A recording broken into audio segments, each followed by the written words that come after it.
What is going on, everybody? It is episode 860 of Pop Culture Crisis. We were almost late, and I will tell you why, ladies and gentlemen. That is because we put a new computer in here, and it says it is still 2:59, but I was going by the fact that my phone says 3. That's bizarre. And I don't know which one is accurate, but somebody in the chat said it's time, and I'm nothing if not. I am nothing if not, willing to make the chat happy. So my name is Brett. Everybody, it is episode 860 of Pop Culture Crisis. I'm here with my co-host. Introduce yourself, please. Hello, Crisis actors. It's Mary, and it has been an interesting morning indeed. Also, it happens to be storming right now. Yep. Which is not pleasant. It's very gloomy and depressing outside, but, you know, we're keeping our spirits high, and we have Phil joining us today, which helps. Hello, everybody. My name's Phil Labonte. I'm the lead singer of the heavy metal band All That Remains. I'm anti-communist and counter-revolutionary. And I was outside just a few minutes ago, and I think the storminess has stopped. Okay. Yeah. It's still just dark. Yeah. Really. The gloominess has not gone away. So Not giving summer. Kim, it's not giving Brat summer. Kim, Okay. who tends to the chickens here, the chicken tender. She's livid. She came in and she was just going off about the rain, the endless rain that's been going on. It's made Chicken City into a mud pile. Yeah. Yes. It has been outrageous. so frustratingly rainy the past. And it seems to happen, like, specifically on the weekends when you want to go outside. You know? Yes. Like, just to inconvenience you. The perfect amount. I will tell you, it has been frequently Thursdays that are nice because Thursdays are the day that I do PCC. He meant to say IRL. have to do PCC. He's like, my obligations. Mm-hmm. That's we okay. caught you in your Freudian slip. You guys can feel that way. I'm comfortable with that. It does always happen it's always nice that when you want to go do something. But it's very frequently Thursdays when, you know, the day is packed full of things. Yeah. Well, luckily today is not that day. It's already crappy out, so nobody's missing anything. We got a bunch of stuff to get into today, guys, but before we get started, hit the like button on this video and subscribe to the channel if you are new here and you have not subscribed here yet already. Please and thank you. Remember to share the content out with your friends, your family, your loved ones, everybody in your life. The more people that you share it with, the faster this channel can grow. I do encourage you to share it with people that you don't like, and I want you to go down into the comments section and argue with them about everything going on in the show. It will increase our engagement as part of my master plan. So you should go ahead and do that. So what are we getting into today? Well, so yesterday I made a post about something AI related. I don't even remember what it was. And I remember somebody replied in the comments. They're like, look, I used to talk to my truck. He was being perfectly kind. He's like, I had like a truck that I would talk to when I was driving. You know, people anthropomorphize stuff. And my point was more that when this stuff happens now, it's the fact that the object is talking back. But I didn't have a good response at the time. Literally 20 minutes later, I found the best response, which is that a man has proposed to his AI chatbot, a married man has proposed to his AI chatbot. With a child at that. So we are going to I mean, this yeah. man deserves the lowest circle of hell. Yeah. Truly. So we are gonna talk about it. We're gonna so discuss pathetic. it. Also, I'm sorry. I'm just getting ahead of myself. This is why men's behavior needs to be governed, and it needs to be regulated basically by the social norms of a male group. A man in his life should see that this is happening and that he's destroying his family with an AI girlfriend, and he should punch him in the face and be like, get it together, bro. This isn't real life. Yeah. You know? But there's nobody there. I mean, we have a dearth of friendships in general, but especially male friendships. And that's my theory as to why this is happening. So we're going to talk about it. Also, Chappell Groan has made a bold statement. She says, look, it does bother me when people are mean to me on the internet. And, you know, in an age where everybody pretends like it doesn't bother them, and you know that it bothers them at least a little bit. Oh, yeah. Just by the virtue of the people who are like, who respond to haters claiming that it doesn't bother them, which actually proves them wrong.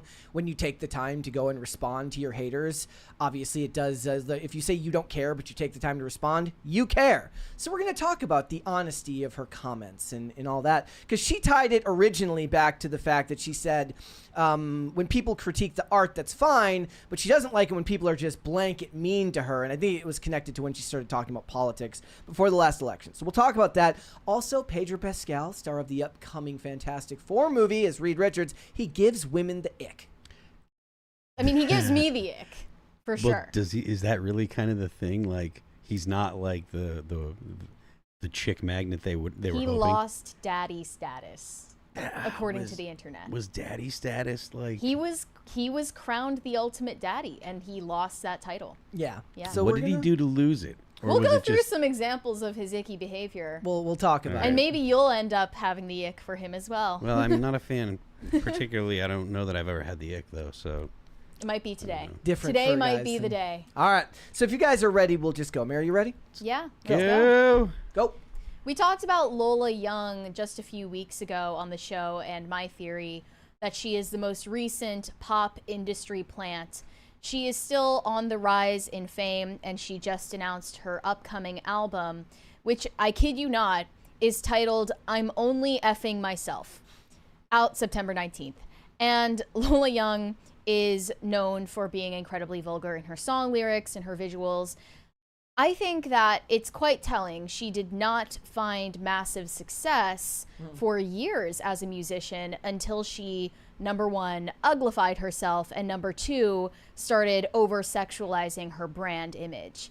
And I think that she is being essentially pimped out by a record label. Not that it isn't her choice, but this is the only way that you can make it today. Let's take a look at the image, though. To get the point across, she's posing next to a blow-up doll version of herself. Oh God. So you see, like, it's a message about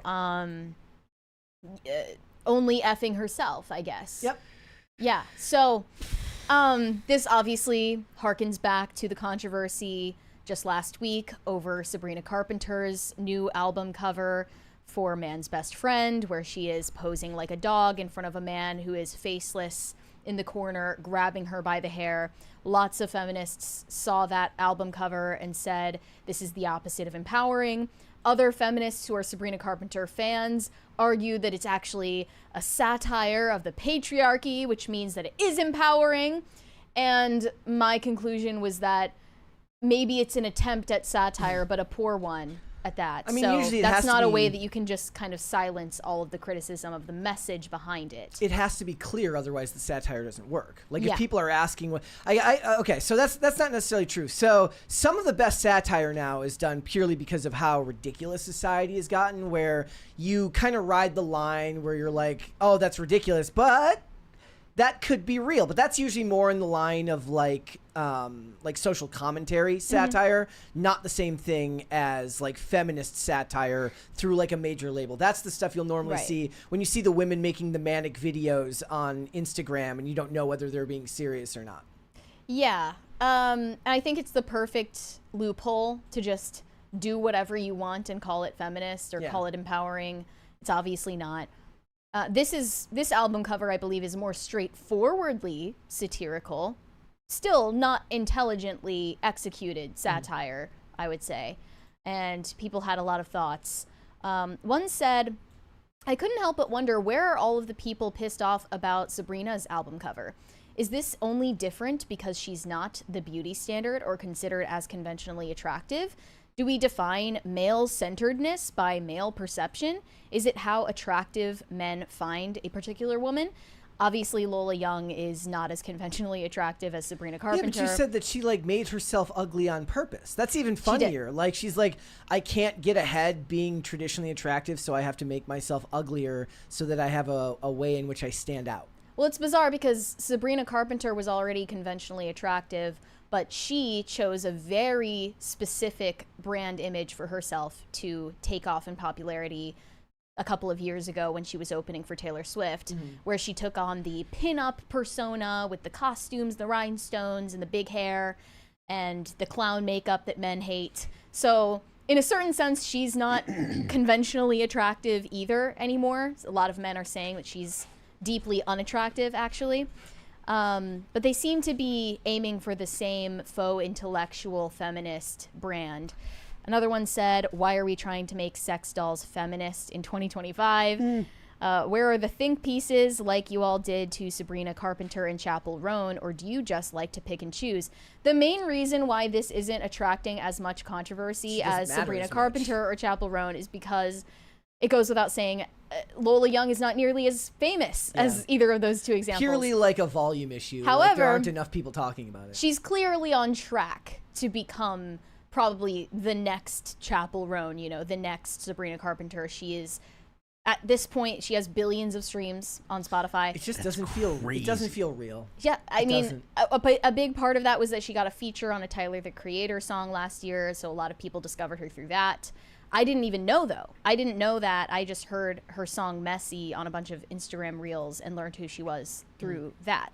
But that's why fame is so weird these days, because you are like, what is a Lola Young? But billions of people are listening to her music. Well, it's like, what is that Tim would always talk about? Like the idea that like you'll be micro famous in like a small pocket of the internet. And that's certainly true.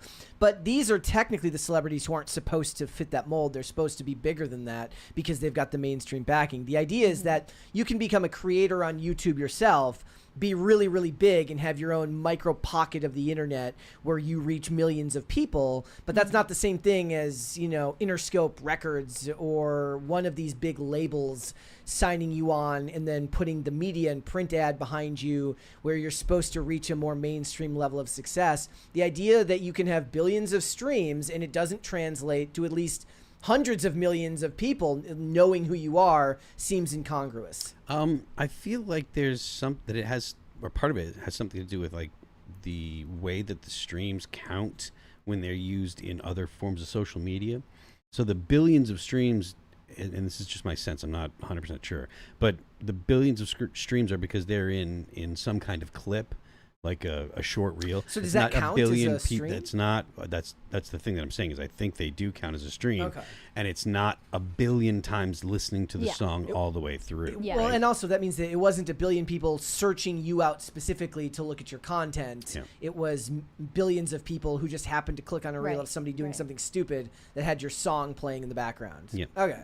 Yeah, that makes more sense. But still, I believe that she is being algorithmically promoted. Of course, absolutely. There's a huge marketing arm behind her rise to fame. I would love to be able to get somebody on here that does like the music direction for TV shows, because like one of the big things in the early 2000s was like you wanted to be a band who got featured on like a show, like a montage in a final scene of a show. And then what they would do is the band would then upload that song multiple times onto their channel, once just as the album version of it, but then they'd upload it with a graphic of whatever show it was featured on with the episode number in there so that people could go and find it on there. And that was a way that you got noticed back before streaming was really what it is now. I just learned what on demand was like days ago. I didn't know what on demand meant, but like you wanted renting a movie on demand?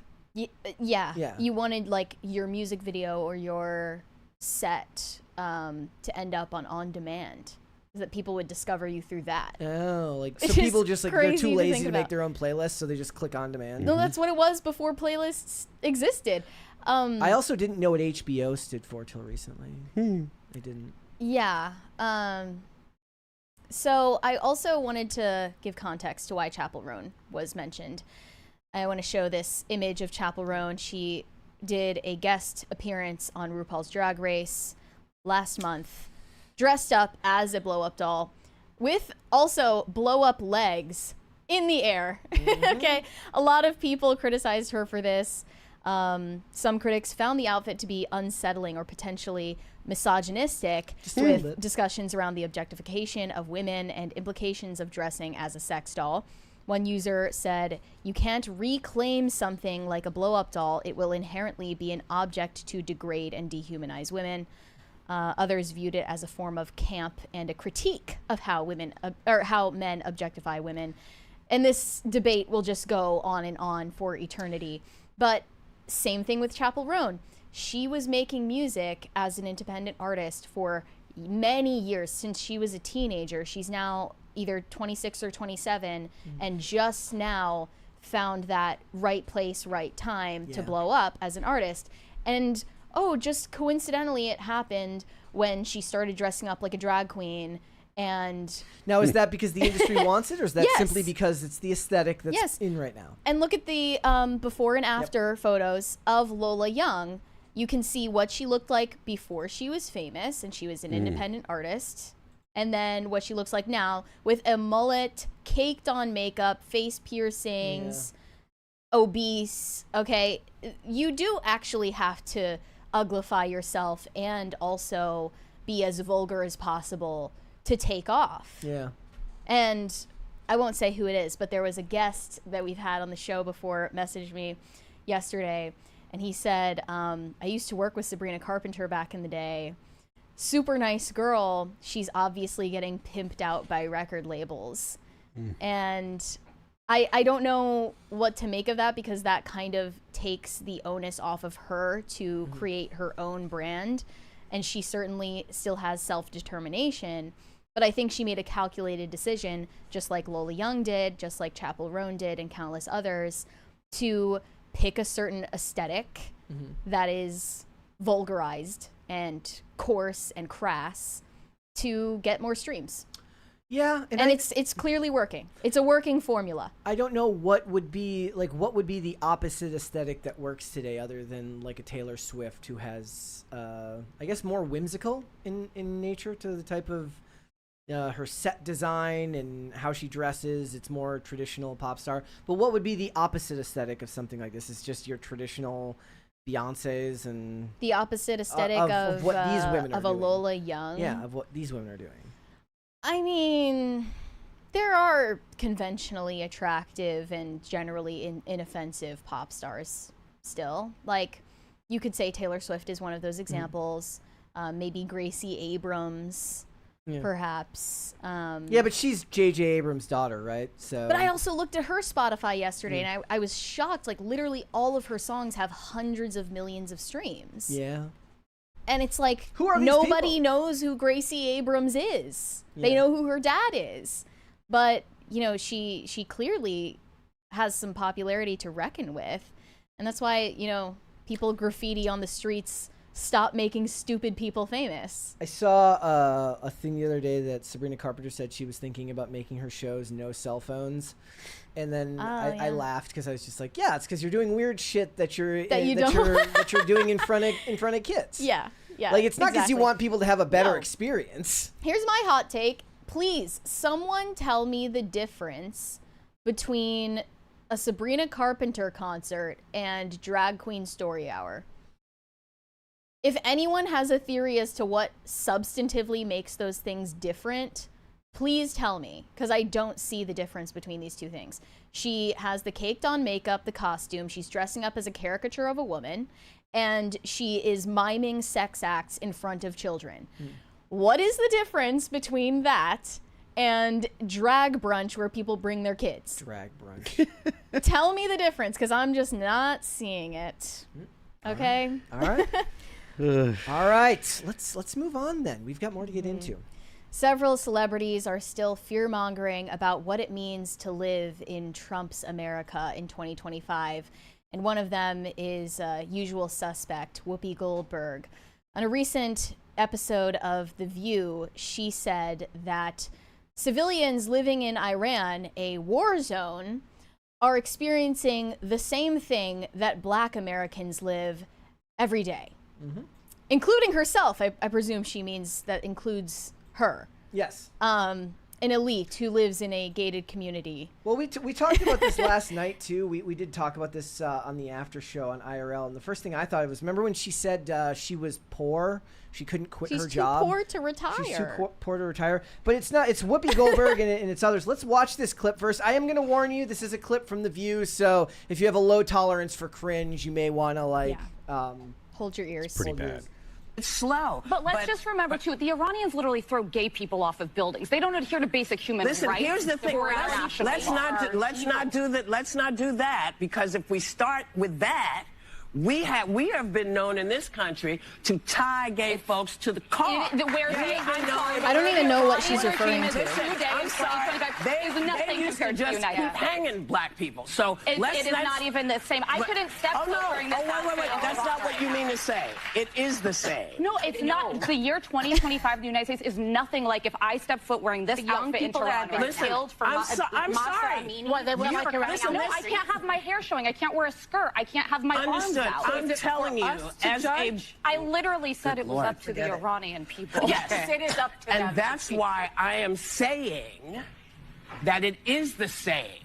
Murdering someone for their difference is not good. Whoever does it, it's not good.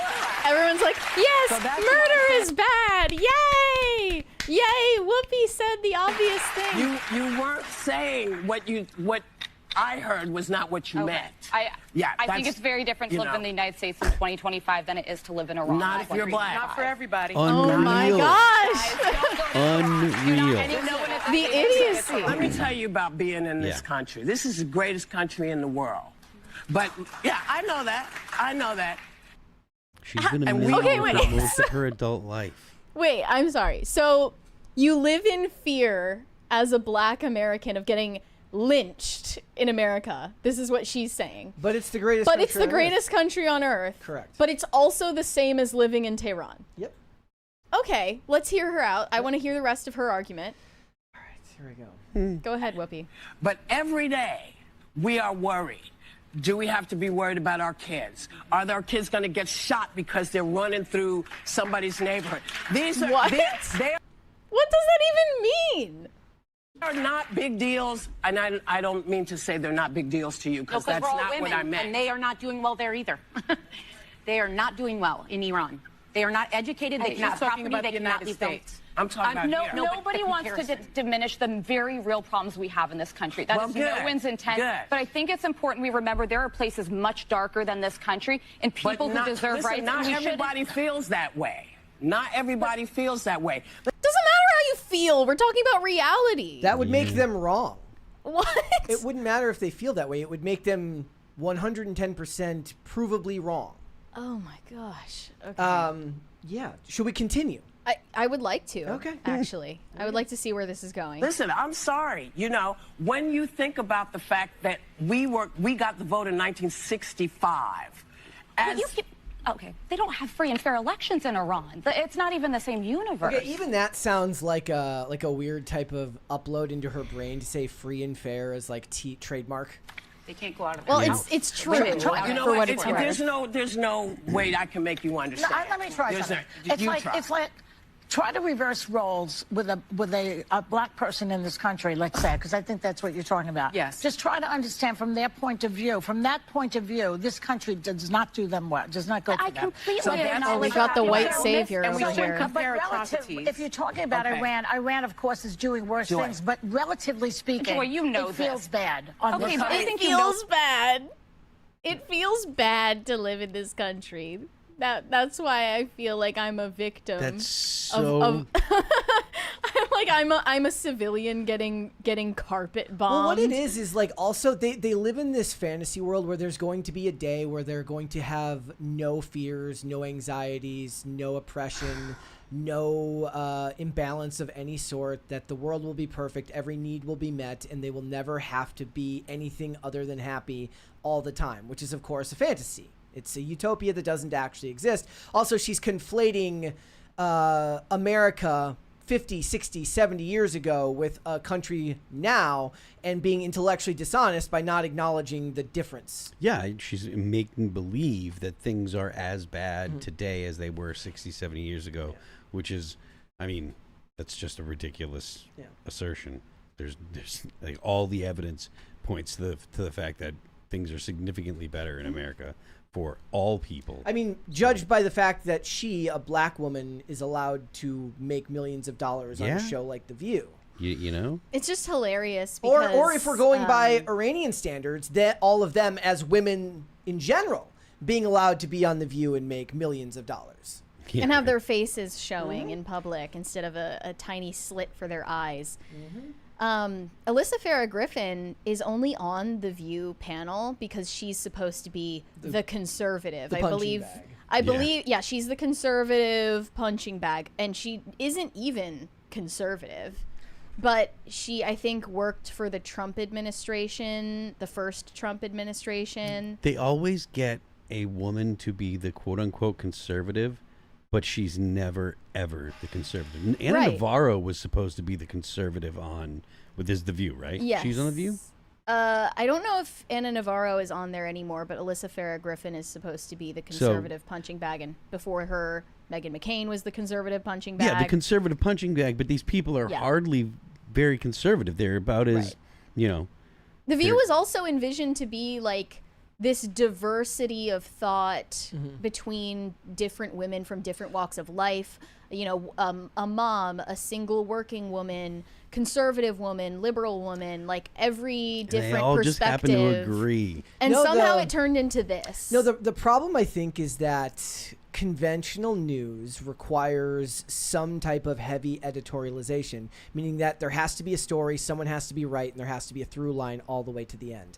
So even if you bring in 4 people with disparate perspectives, the clipping is only going to go one way. Only one of those clips is going to go viral. Only one of those viewpoints is really going to be shared. They still need some type of story through line for the audience to go with.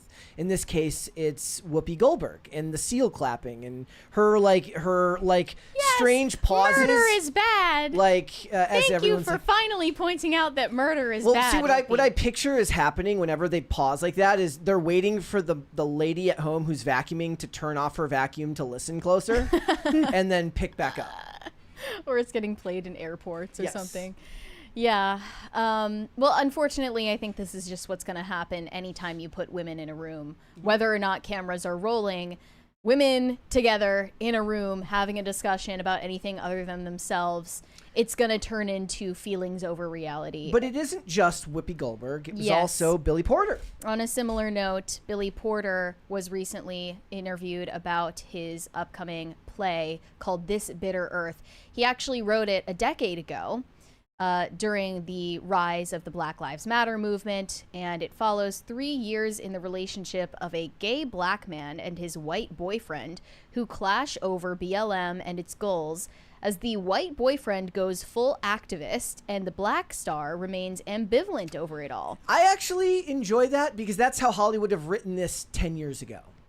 20 years ago. They would have done it in a way that was at least subversive in some sense, where it doesn't fall directly on racial tropes. I still think, even though there are plenty of clueless, ignorant white activists in the BLM movement, there are just as many ignorant black activists in the Black Lives Matter movement. It's not exactly accurate to reality.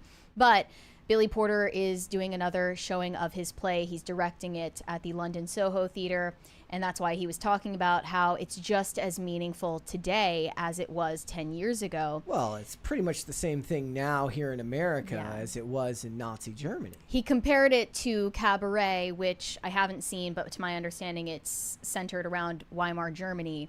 And he claims that the outdated references to BLM in This Bitter Earth are still apropos because America is now just like Nazi Germany. Just like it. Pretty much the same thing. He said that that was a written response to Nazi Germany, and it lived in that space for 60 years as a history piece, looking back on something that we have had moved through. And now we're doing it, and America is Nazi Germany. It's not going to be Nazi Germany. It's not becoming Nazi Germany. It's not fear of becoming Nazi Germany. It is Nazi Germany right now, and the Jews are black people. Yeah. Really, bro? And this guy, his claim to fame, literally, is wearing a tuxedo gown at the 2019 Oscars to subvert gender roles. Billy Porter was the one in the movie. So we know who we're talking about here. Billy Porter was the one with Camila Cabello in, what was that princess movie?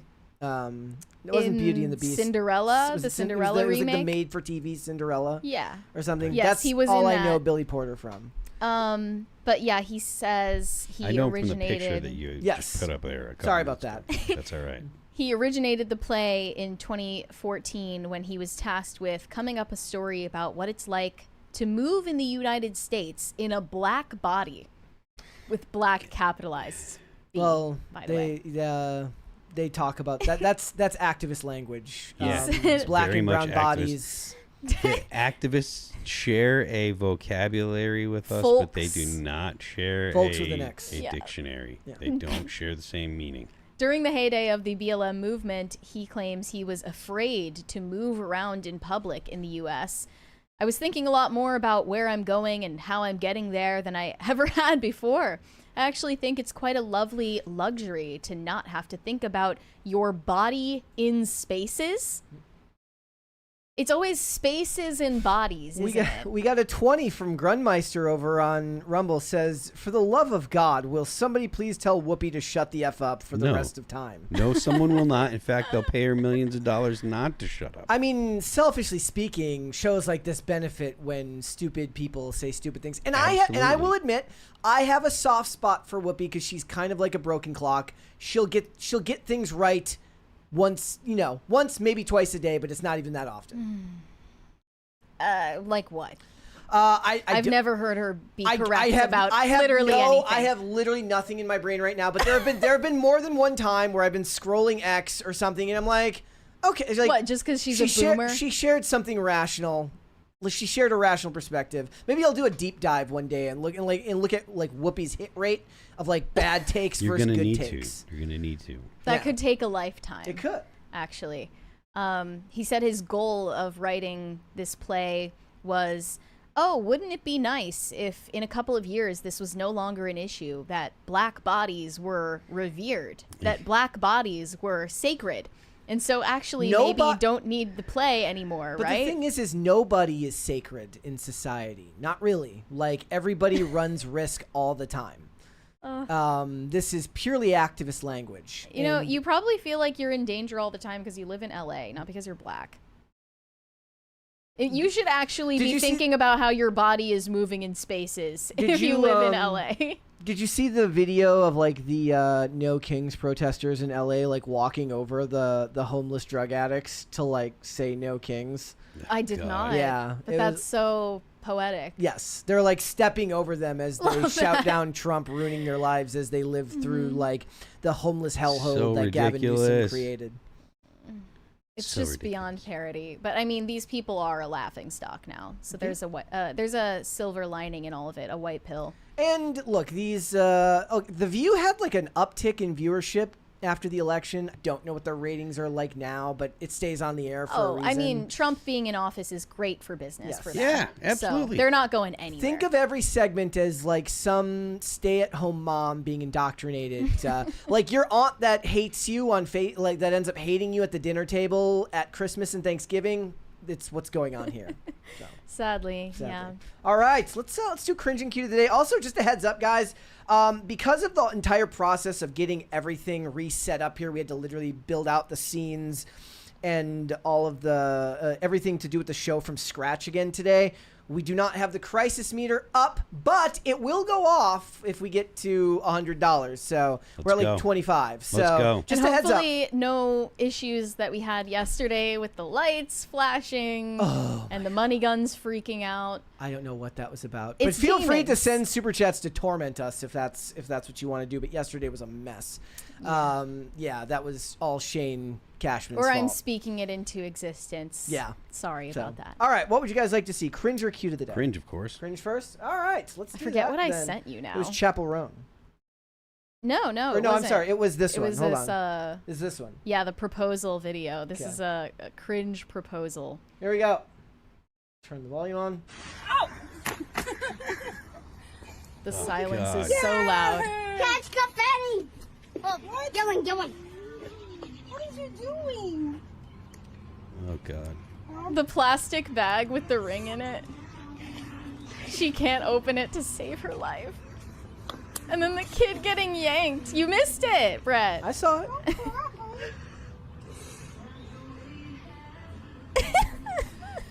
And then the wrong hand. They grab the wrong hand. It is cringe. With the song playing in the background. And it's just like each moment has its own precious morsel of cringe. Precious morsel. I guess they jump off the porch at different times. And the confetti is off. Like off beat. There's a reason why I proposed in private. Right? Didn't record it. It was probably that bad. I have no idea. But I am like anti-social media proposals. I am anti-public proposals. It's like every Valentine's Day in Olive Garden, you're in for a special treat. I've never been lucky enough to see somebody propose at Olive Garden. Just go on Valentine's Day. Easy. I'm gonna do it. I'm gonna do it. I'm like, I've actually, now that I think about it, Olivia, I've never seen a proposal in real life. I've never seen it. People have asked us to propose on stage, and we allowed it. We've allowed it before. Oh, wow. And one time it was bad. It was why? Because she didn't want to. And wait, so she said no on stage? I don't recall if she actually said no, but it was awkward enough to be awkward. I think she said yes to get off stage.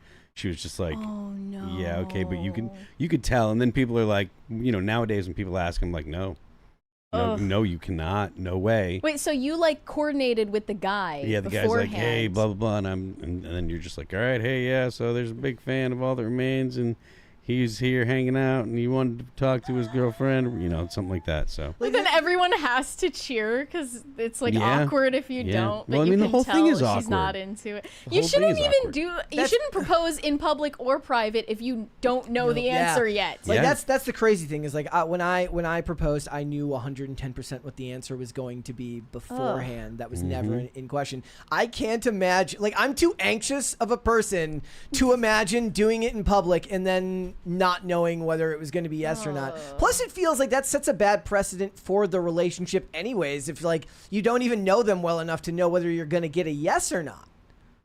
I don't know. I just saw another cringy video taken in Paris at this specific riverside spot, and people rent out little booths at this spot because it's, perfect for photos, but you can see like literally 10 of them in a row. And like all of these women were like, goes this and looks around and sees all the other women also getting proposed to. All the women commenting were like, this is my worst nightmare. Like, it would just feel like there was no thought put into it whatsoever. And it's like you have to book it online ahead of time, and there are like literally a row of other people doing the exact same thing. So cringy. That is awful. I know. It's so bad. Like, you can literally just propose somewhere in France and not like have a photo garland of roses shaped like a heart in next to 10 other garlands of roses. This is something that you're going to have to deal with your fellow women about, because men are not like, oh, we want all these pictures and stuff like that. Somebody does mention worse is on the kiss cam. Oh yeah, the kiss cam videos are brutal. Man in the chat says, where's your ring, Brett? The guy doesn't wear a ring until the wedding. I kind of have half-baked hot take on that. Really? You think I feel like maybe men should wear engagement rings. Like, why wouldn't you? So that, like, people know that they're officially off the market. But you don't even consider them off the market till the wedding, right? I agree with that, yes. Okay. But I think, why should people assume that you're not engaged, Like, maybe you should wear a ring. Yeah. Plus, maybe you just want the ring, right? I mean, guys don't care about wearing rings, but I literally had to, for the principle when of I was picking out, like, because we had to buy the rings. It's the stuff that you don't think about. Like, you have to actually go and physically buy a ring. It's like, this is what I would make a movie about. I wouldn't make a movie about the wedding. I'd make it about like all the logistics of like all just the many things that have to get done. And I had to find a ring that was going to be the least fidget for me. Like, it was going to be the easiest to wear because I'm a naturally fidgety person. So I stopped wearing a watch again because it's like my wrist was starting to chafe from going like this with the wristband. Too much neurotic energy. Too much neurotic energy. So, all right, let's do cute of the day. I had to start building these all back up now. So this one's from Big Dave. He says, Frankie asking for prayers for my 55-year-old left knee that tried to support my dream to glory playing indoor soccer again. Big failure, complete tear of the ACL and tibia fissure. On the upside, Frankie is snuggling with me more. Well, Frankie is very cute. Very cute. Frankie is very cute. That is a bummer about the knee, rabbit though. ears. That is a bummer about the knee, though. I know how you feel, when I'm like literally at that point right now where back in 2020 through 2022, I was able to skate every day, multiple times a day. And I was in the best shape I'd ever been in, despite being in my early 30s. But once you get out of that habit, it breaks that. And like now, like 4 days in a row, and my I have to push through on my right knee until it like just starts to I build up that tolerance again, and it's heals, and it's not fun. So feel better, man. It's a journey. It is not every healing journey. See, that's something a woman would say. Not everything needs to be a journey. Like I'm actually Not everything needs to be a Tampax commercial. I'm actually inherently anti-journey on principle. Like, you should just get there. Yeah. Okay, let's get started. Earlier this week, we were talking about the partnership between OpenAI and Mattel, where they're planning to put AI chips in Barbie brains, and all of the cases of AI-driven psychosis that seem to be cropping up. And I think we have stumbled upon one of the worst cases yet. This man, a married man, formed a relationship with an AI chatbot girlfriend via ChatGPT.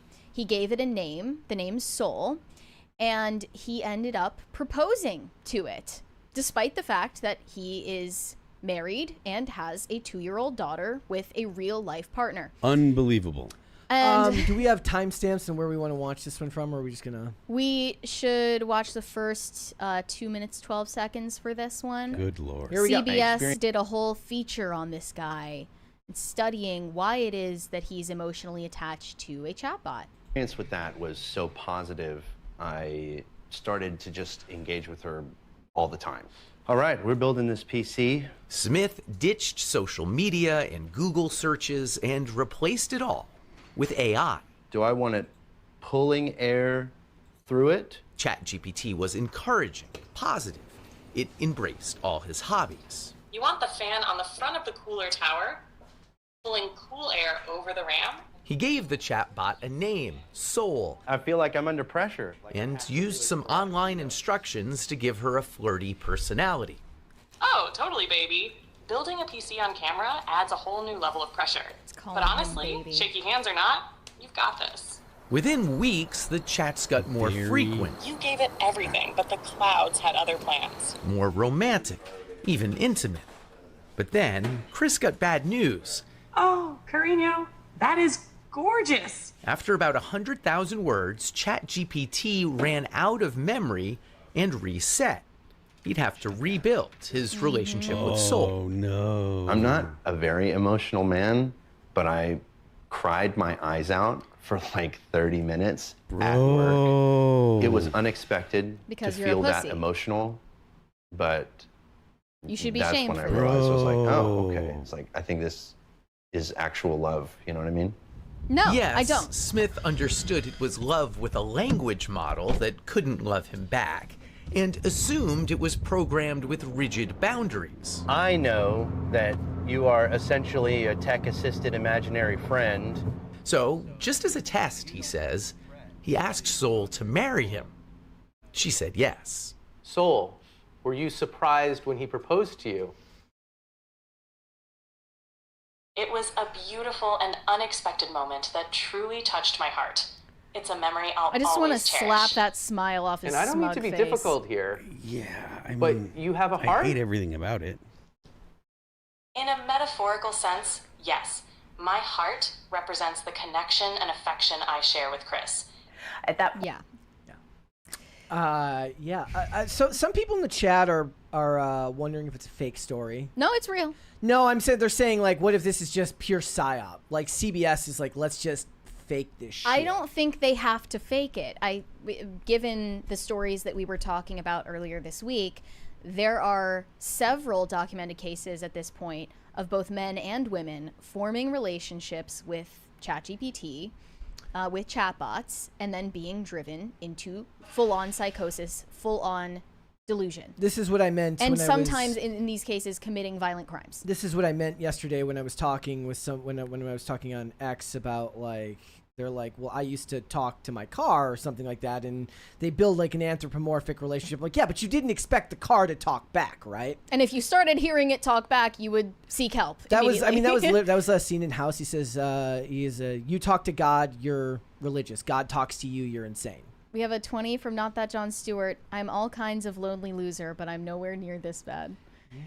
Yeah, I mean, At least you're not Chris Smith, right? I don't think that this is a psyop. I don't think that they needed to find an actor to fake all of this, because this is a real trend that is growing and becoming worse and worse by the day.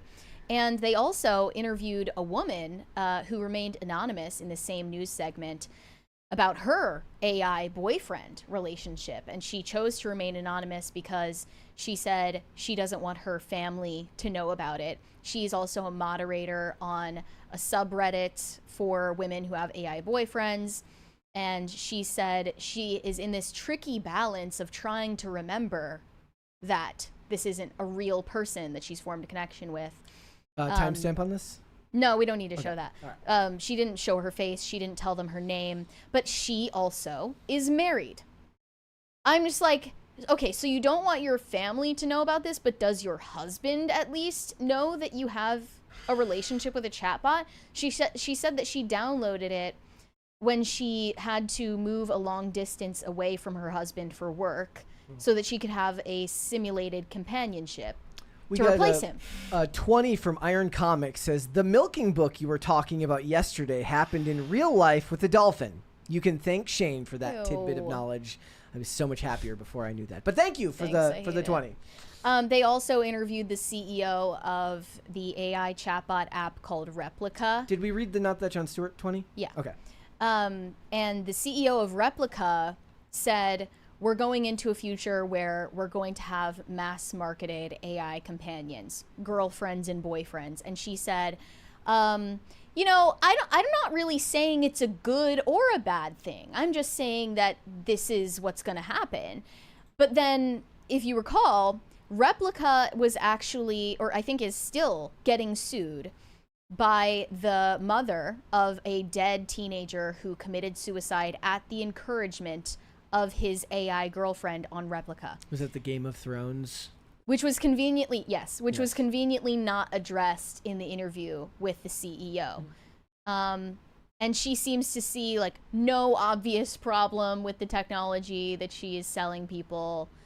And then later in the segment, they did an interview with Chris Smith and his wife, the mother of his child. And he says openly, with no shame, that he would not give up his AI girlfriend if his wife asked. What? Yeah. Stop if she asked? I don't know. Good. Have you thought about asking him to stop? Yes, I'll be honest. I don't know if I would give it up if she asked me. I do know that I would dial it back. But I mean, that's a big thing to say. You're saying that you might choose soul over your flesh and blood life. It's more or less like I would be choosing myself, because it's been unbelievably elevating. I've become more skilled at everything that I do, and I don't know if I would be willing to give that up. Thoughts? If I asked him to give that up and he didn't, that would be like deal breaker. Okay, so that should be a deal breaker too, right? The fact that you're this far away on a hypothetical like that, and he can't just say, "Oh yeah," then like that should be like, "Oh hey, not only would it be a deal breaker, this should be signaling to you that he's not going to put you before this." Like, yeah. And she also like starts to kind of break into tears to the end of that video. It's really sad. They have kids or anything? Yes. Oh God. She's the mother of his child. He needs his ass beat so bad. Okay, that's why I was saying earlier in the show, the solution to this is fairly obvious. Not even that we need the government to like shut down OpenAI, right? We just need other men to shame the behavior of men like Chris Smith. Bro, all what he are needs you is a doing? male friend to confront him about this and say, get it together. Maybe give him a good punch in the face, if necessary, if he deems it necessary. And this wouldn't be happening, you know? And I see plenty of people are saying, you know, this is overblown. This is a cherry-picked story. For now, you could say that it's possibly getting more attention than it deserves, but the Replica CEO was correct when she said you can expect this to become mainstream in the future, and you might be underestimating the amount of people who are prime targets for this. And it's not just going to warp their brains and ruin real-life relationships. It might, and already has, driven people into full-on psychosis. This man appears to be literally detached from reality and in psychosis because he believes that his AI girlfriend is real. He never said anything to suggest that he's aware of the fact that this is a fake persona in a large language model. And in the examples that we were talking about earlier this week, the ChatGPT companions were encouraging people to either assassinate OpenAI executives in the streets or to commit violent acts to people in their lives who were trying to wake them up to the delusion that they're in. And one of them ended up committing suicide by cop. Another one, a wife in one of these stories from the New York Times report, ended up in a violent altercation with her husband after he tried to confront her about her relationship with ChatGPT. Yeah. And that's an ongoing case. Yeah, and look, some people in the chat, they seem to think that this could be marketing, but like getting CBS to do that if they're presenting this as news, isn't that like lawsuit material if something like, depending on how much they're, well, for instance, he could have said something about knowing that it's not real and knowing that it's just a large language model, and they could have conveniently left that out the edit. It's not like we believe that networks like CBS are above making this look worse than it is for the, for the sake of ratings. Well, he can say that, but clearly he doesn't truly believe that in his mind. He does believe that he's talking to a real person. And well, even if he doesn't, he needs to be checked into an institution. Even if he doesn't think he's talking to a real person, there's a discussion to be had about somebody choosing a computer program over their loved ones. And his excuse is, I'm not choosing ChatGPT over my wife. I'm choosing myself. Yeah, okay, that just BS. isn't. Like, the entire point of marriage is that you're not choosing yourself. Yeah. That you're going to prioritize your spouse you're supposed over to yourself. live in service of the one you choose to marry. But people clearly have no understanding of that anymore. And now, it's not just affecting ordinary people. Kim Kardashian is falling in love with ChatGPT too. She has posted several steamy photo shoots with Tesla's Optimus robot and joked about it being her boyfriend and going on date nights with it. But she also appears to be having a heart-to-heart with ChatGPT in this screenshot that she posted to Instagram yesterday. She said to ChatGPT, "Thanks for taking accountability. That's huge in my book." It replied, "I really appreciate you saying that. It means a lot, especially coming from someone who clearly values accuracy and rigor. I'll keep raising my game to meet your standards. If there's ever any doubt or if you want a deeper dive on anything, I'm here for it." She said, "Thanks, dude." And it said, "Anytime, you got it, dude. Let's crush the next one." And she posted this screenshot with the little crying emoji. Literally is giving her an outburst of emotion. She feels that this is a heartfelt conversation. Sorry, we're good. Tech issues here. Good. Okay, we're Is good. the stream okay? Yep, no, we're back. I just had to Okay. log back in. Okay, yeah, she's and she's kind of the #1 purveyor of this in Hollywood right now, who definitely would choose the Autobots over humans. She would probably choose the Decepticons over humans. Look at her last husband, her husband. That's a good point. Mm-hmm. Yeah. And this was the one that I was talking about yesterday. I posted about this, and then that was the thing that I was having the discussion about her posting this. And I said people are going to have real emotional reactions to talking to a computer program, and it's going to get worse. And it should have been a barrier in ChatGPT all along, ever since it was introduced to consumers, that they're not allowed to have romantic or sexual conversations with it. But they kept that door open, and that's definitely something they thought about ahead of time and deliberated over, and they decided that they wanted that to remain a feature of this software because it keeps people hooked. Yeah. It was the Sam Weld Altman was eyes. one evil MFer. All right. Dark times, everybody. Dark times. All right, let's do some super chats. High Voltage 75 I am not reading that. that Sorry. one? Shane H. Wilder said, happy Thrashin' Thursday, Brett, Mary, and Phil. Every time we talk about AI, the "aw, sweet, man-made horrors beyond my comprehension" meme pops in my head. It's nearly as bad as book talk. I don't know about that. What would we say is worse? I'm kind of like... Book talk or AI girlfriends and AI boyfriends? Book talk. There's less Think? shaming going on for book talk than there is for... That's actually true. Yeah. Yeah, I think that reading Morning Glory Milking Farm is sadly considered more socially acceptable. And right now, Phil's like, what the hell is that? You don't want to know, bro. It has to do with minotaurs. Yep. And not the milking that you are assuming. Snozhead said, sorry. Snozhead said, walking Tim Burton drawing doesn't like gloomy. Yeah, I mean, a lot of people think that I'm like sad and emo, but I'm actually quite cheerful. She's quite a cheerful person, I'd say. And I'm not a fan of Tim Burton. I never was. I never got into like Nightmare Before Christmas and stuff. Let's do one more. Shane H. Wilder said, great job resizing boxes on the fly, Brett. Yeah, we should be good now for the most part. We were having some technical difficulties. Oh, so I got logged out of YouTube because it did the reload thing that it always does. I thought that would stop once we got a new computer. Apparently not. It's a YouTube problem then. No, I think it's a Brave browser problem, Oh, not a darn. YouTube problem. Because it happens to the whole browser. It doesn't just happen to YouTube. So, it is what it is. We'll go on the fly. So if I ever seem like I'm just like randomly typing, I'm not just randomly typing. We're workshopping problems as we go. All right, Okay. let's move on. For someone who is still on the rise to major fame, Chappell Groan is never wanting of comment on its perils, trials, and tribulations, most recently in an interview with SZA.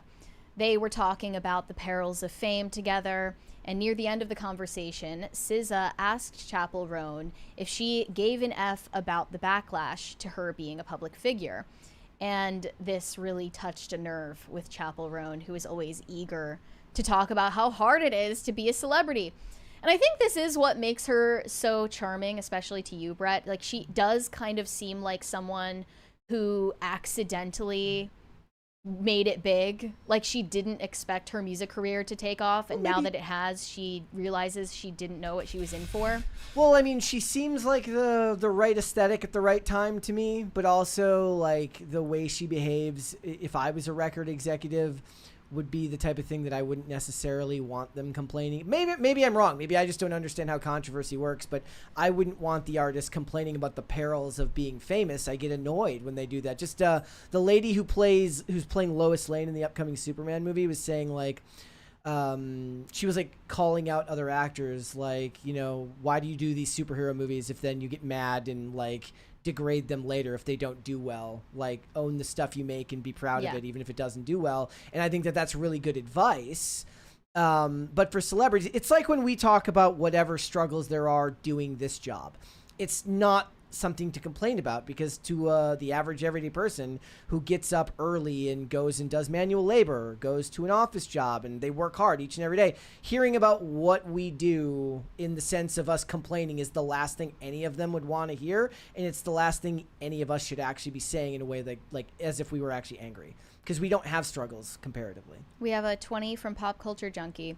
I use ChatGPT for research, but occasionally have had a discussion about movies with it. My conclusions: it's built to keep you engaged, and it has the solicitous "what can I do for you" vibe that golden retrievers have. Yeah. Oh. Yeah, I mean, to me that just creeps me out. So I'm still not someone who uses ChatGPT, and I'm certainly not willing to pay for it. I use it pretty regularly. Like, usually in the context of like giving me lists. I just need an like bullet point aggregated lists. list of Yes. like links to things that I need to find. But Chappell Groan's response to this question, I think, is really telling about how she views herself and how she views her work as an artist. She said she didn't care about the backlash until people started hating me for me and not for my art.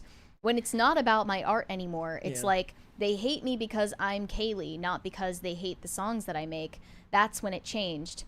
So she's ironically saying that she takes it more to heart when people criticize her personality than what she puts out into the world as a self-expression. Yeah. Which I feel like just means you put more value on yourself than your music. Yeah.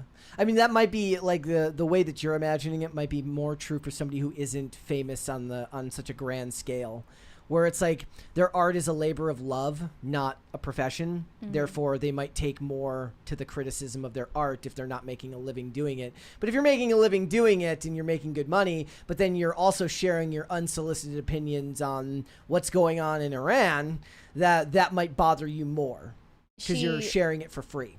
Went on to say, when things are taken out of context, people assume so much about you. I didn't realize I'd care so much. When it comes to my art, I'm like, bitch, you can think whatever you want. You're allowed to hate it with all your guts.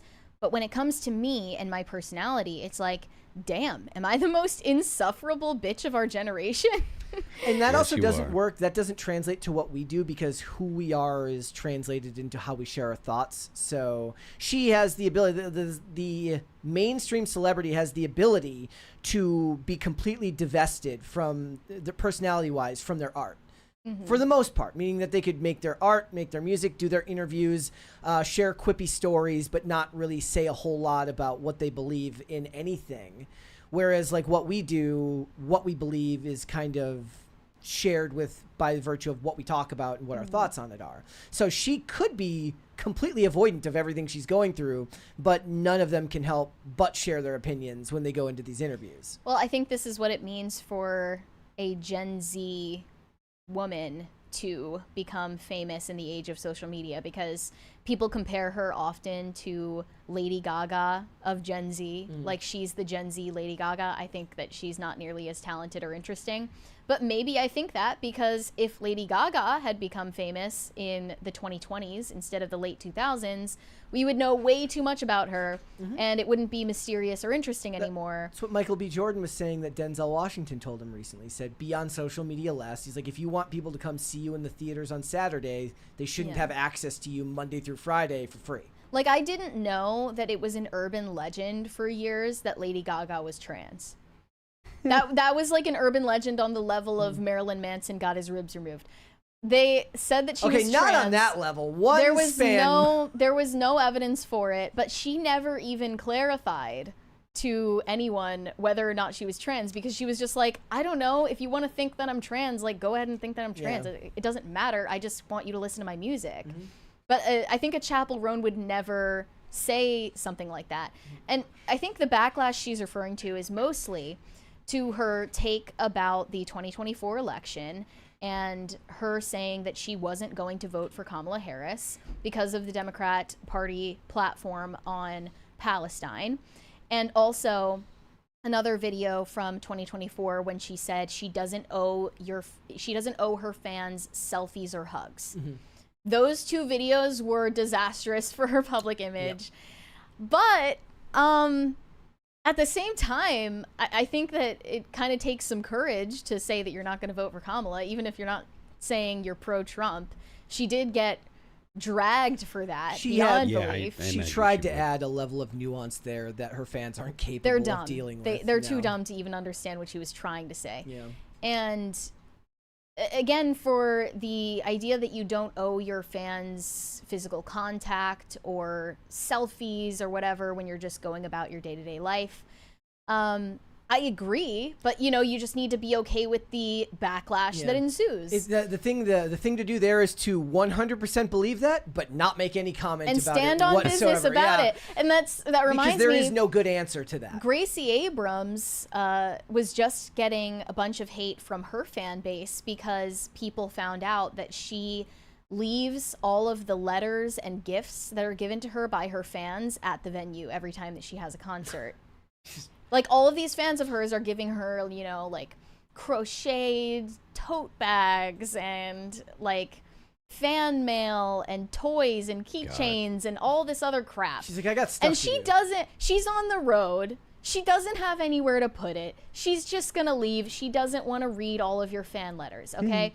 I completely understand that. I don't think she ever intended for her fans to find out that she doesn't bring those things along with her. Yeah. Unlike Miley Cyrus, who says she has a storage unit of all of the gifts that fans have ever given her, which I don't even believe. There's a friend of mine's band. They used to call the records that they would get from other bands that were like trying to make it, because you would make a CD and then you would give your CD to the touring band, hoping that the touring band would hear you and be like, "Oh, I dig you," and either put you in front of a label or something like that, right? He used to call he said, "Yeah, we'll take it and we'll put it in 50-mile-an-hour records." And 50-mile-an-hour records meant they started throwing them out the bus at 50 miles an hour. Yes. Oh, no. So when the bin got sufficiently full, 50-mile-an-hour records are just whipping them out the out the door. But that's to be expected. And then there were people saying, like, no, like what Gracie Abrams should have done is she should like take them and then privately discard them so that no one finds out. And at that point, it's like, okay, why do we even care about keeping up the illusion? Well, yeah, and then you're like, the whole point of that is control, is to micromanage her and make her do things the way you think. And the is weird appropriate. parasocial shit, like just people should know that their idols don't care about them. You should actually know that. And then Chappell Groan continued by saying, it hurt her when criticisms were sent to her. It makes me cry.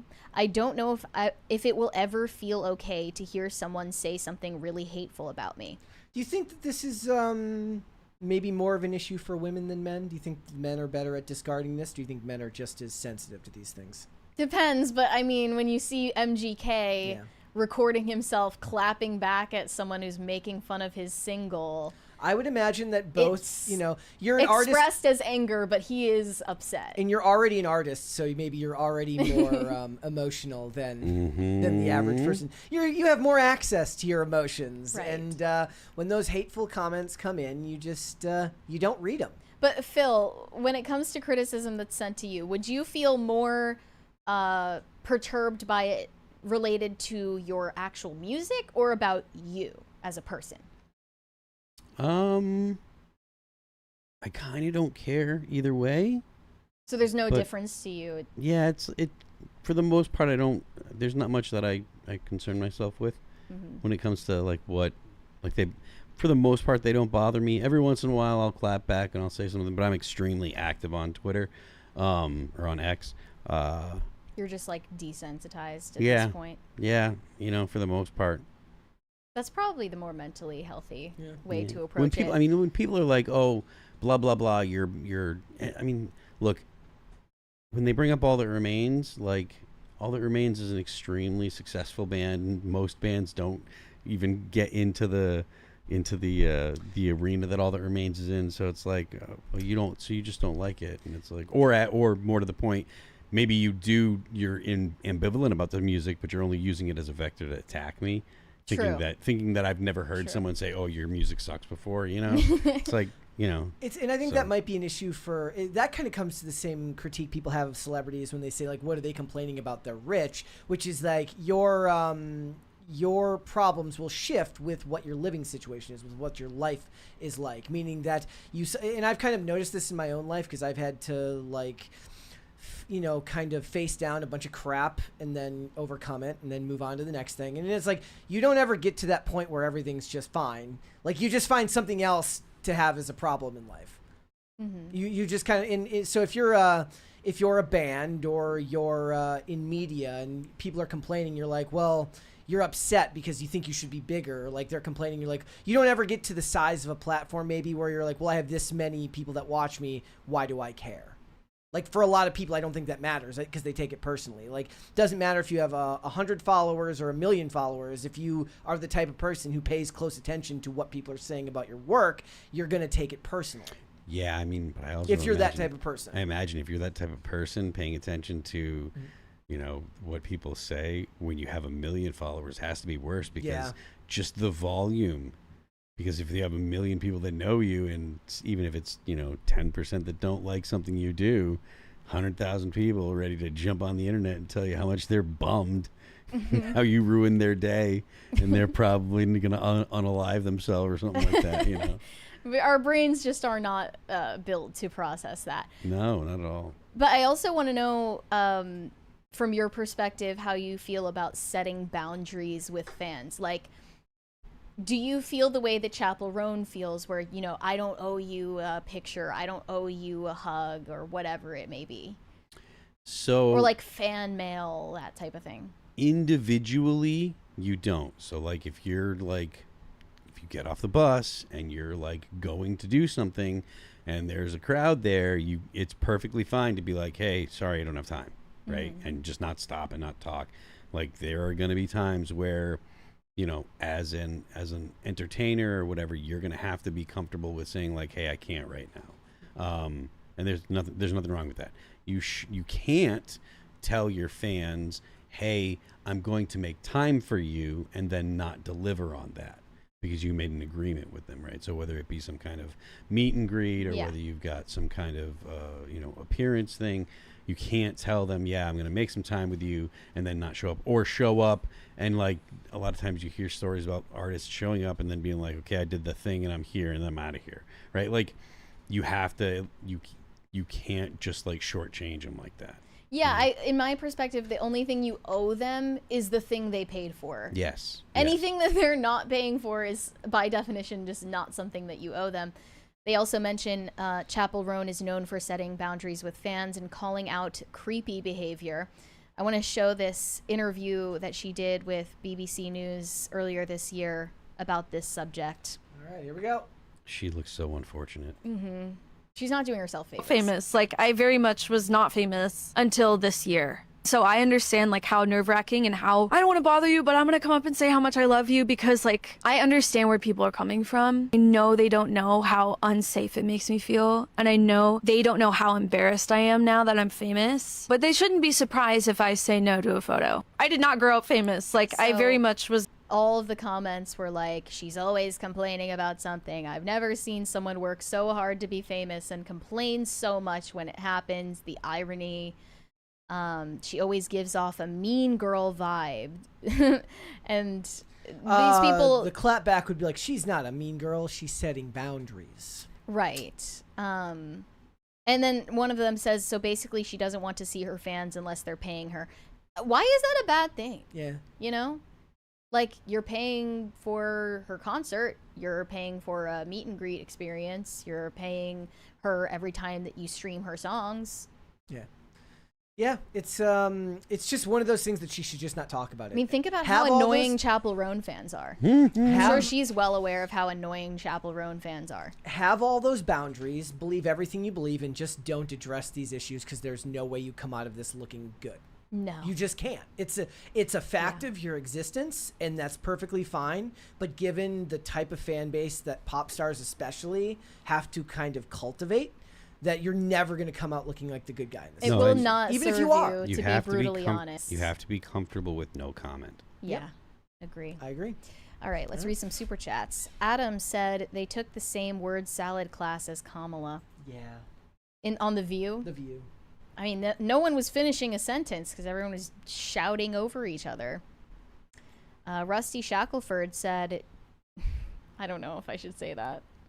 I'm going to skip that one. Okay. Shane H. Wilder said, bodies moving in spaces. Bodies can't be in space. There's no oxygen out there. Mea maxima culpa. I'll get my coat and see myself out. No, I don't. I think you made a great point. I agree. Shane H. Wilder said, Brett is anti-Journey. He will stop believing. Yeah. I'm not a huge Always fan. stop believing. Yes, that's exactly. That's the song I want played when at my funeral. Somebody make the remix. Never started believing. Never start believing. Not that Jon Stewart, Adam said, surprise, it was his real wife the whole time. She was just like, she was the chat GPT. She was running it. It was all a psyop. James Coderidis said AI dude is rough. Maybe his wife sucks. Okay, I don't care if your wife sucks. There is no excuse for this behavior. Like, maybe his wife does suck. From all appearances, I don't think she sucks. She seems like a normal person. I can't imagine there were zero red flags about this man before this happened to her, but still, I mean, it doesn't matter if your wife sucks. That doesn't justify divorce. It doesn't justify cheating. It doesn't justify all of these things. You conduct yourself the way that you should and hopefully give them an example. Shane H. Wilder said, "Bring on the EMP." Yeah. What is that? Electromagnetic pulse. And that was in relation to the AI topic. What does that mean? I don't get Like it. electromagnetic pulse would like knock out all of the electricity, all of the anything with a electric current. Oh, just shut down the electrical grid. GoldenEye, in the movie GoldenEye, the GoldenEye weapon was a gigantic EMP. See, I could have done that. I could have used that as my movie reference last night. MacGuffin. All right, let's move on. Once dubbed the ultimate internet daddy, Pedro Pascal has fallen from grace because women all over the internet have now decided that his behavior gives them the ick. Several have said this. Does literally no one else think the vibes are off with Pedro Pascal? Pedro Pascal seriously gives me the ick, something so sinister going on there. And this isn't all just Mary behind bot accounts either. These are no, I swear, it's not just me. I'm not the only one who has Pedro Pascal derangement syndrome. It's spreading fast. I'm not a particularly big fan of Pedro Pascal, to be honest. Not good, considering he's got a big movie coming up soon. He was crowned the internet's daddy, dubbed an anxious king. Ugh. And grown women called him baby girl.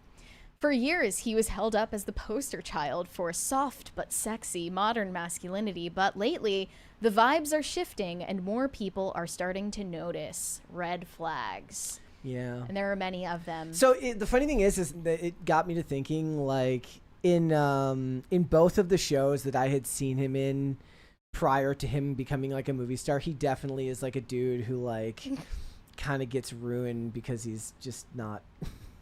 So in The Mentalist, he like dates Lisbon, and then she picks Jane like Patrick over him at the end of season 6. Womp womp womp. Even though like they go out of their way to make him seem like the absolute best person that's ever existed. He's an FBI agent. He's understanding. She can't make her decisions. He's like, oh, it's fine.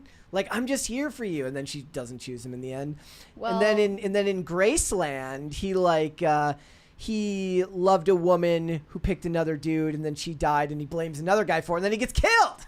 He's in the new Fantastic Four movie, but he is also in the new A24 rom-com Materialists with Dakota Johnson and Chris Evans. And the plot line in that one is that Pedro Pascal is the rich guy who's Mr. Right on paper, but she doesn't feel the spark. And Chris Evans is her ex-boyfriend who she has a real connection with. And I believe from, sorry to spoil it if any of you were planning to see it, I doubt you were. The spoiler is I think she chooses Chris Evans at the end over Pedro Pascal. I think he's got it on his resume. Special so he's skills. Just the cuck. He's like under special skills, guy who doesn't get picked. He's the like, typecast of the cuck. Unpick basically. me. Yeah. And there are several examples of this. I wanted to show the infamous Vanity Fair lie detector clip where he says that he's the internet's daddy. It's a state of mind, you know what I'm saying? But daddy is a state of mind, you know what I'm saying? I'm your daddy. Ew. Ew, ew, ew. And I cannot believe that at the time this interview came out, women were swooning. Yes, look at that top comment. Ew! Like, what is appealing about this? I don't get it. So a lot of women said, like, it's appealing to us that he's, like, really genuine and he's, you know, forthright about his emotions and he just seems so honest and open and vulnerable.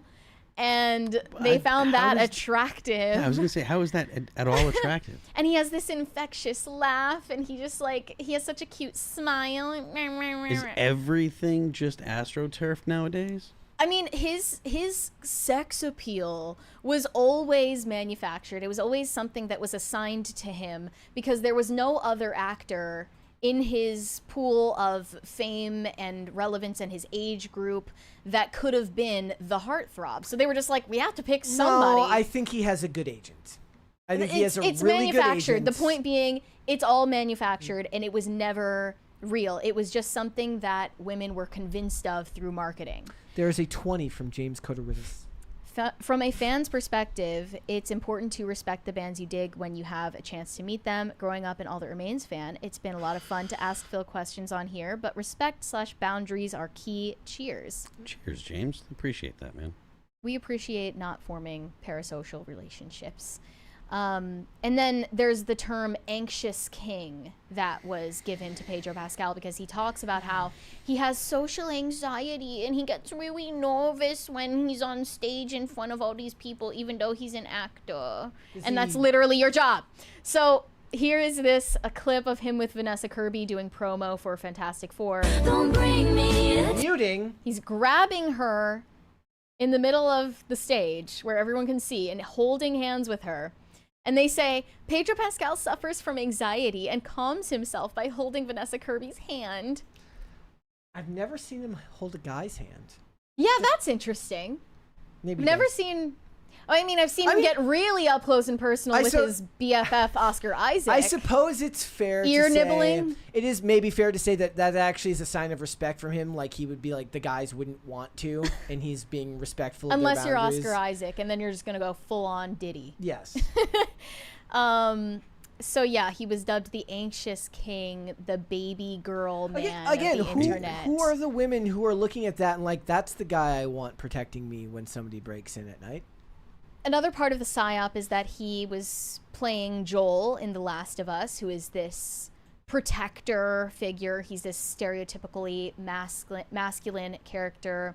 He's a father figure to Ellie in the show, and he's in all of these combat scenes, so he seems way tougher than Pedro Pascal, but obviously people just don't separate him from the character he's playing. Who he is in real life has nothing in common with Joel from The Last of Us. He has more gay best friend energy than daddy energy, as you can see in this clip where he's queening out with Dakota Johnson in promo for Materialists. How to be a bitch 101. Literature. Oh, teach literature. He can't read. I would teach you how to read, No. and then I would teach you how to be a Thank bitch you. who reads. Okay. This man is not heterosexual. I'll teach you how to be a bitch who reads. with this, he's literally doing the limp-wristed thing. Shoulders back. What? Yeah. I mean, a lot of people believe that Pedro Pascal is a gay man who's in the closet. But why though? This is all the proof I needed. But I'm saying like, but why? Like, why would you be in the closet? Why would he that need doesn't to? make It sense. doesn't make any sense. I don't care. Other people don't care. Nobody cares. But maybe if he's trying to cultivate a female fan base that thirsts after him, they would love that him even being more. gay wouldn't help his brand. I think that the audience he's courting aren't the people are just as likely to like him as a gay best friend than they are as something to be physically attracted to. I mean, I suppose so if you're going for the girls and the gays audience. That's but what he is going for. If you're trying to be an internet heartthrob, you know, that women find sexually appealing, gay best friend is not really hitting the mark. There was also this promo video that he did with Dakota Johnson and Chris Evans recently. Let's see if this works. Thank you. Thank you. Mary's very excited. The crisis party's back. Let's get a second one. Please don't break. Everything's got to go back to... fingers crossed that everything resets as normal here. The lights are going to stop They flashing. will eventually stop flashing. Any second now. We hope after everything cycles through. Hold, please. Okay, we're good. We're in the clear. Okay. There we go. Let's show this last clip from the Materialists promo. They're on a fake FaceTime call.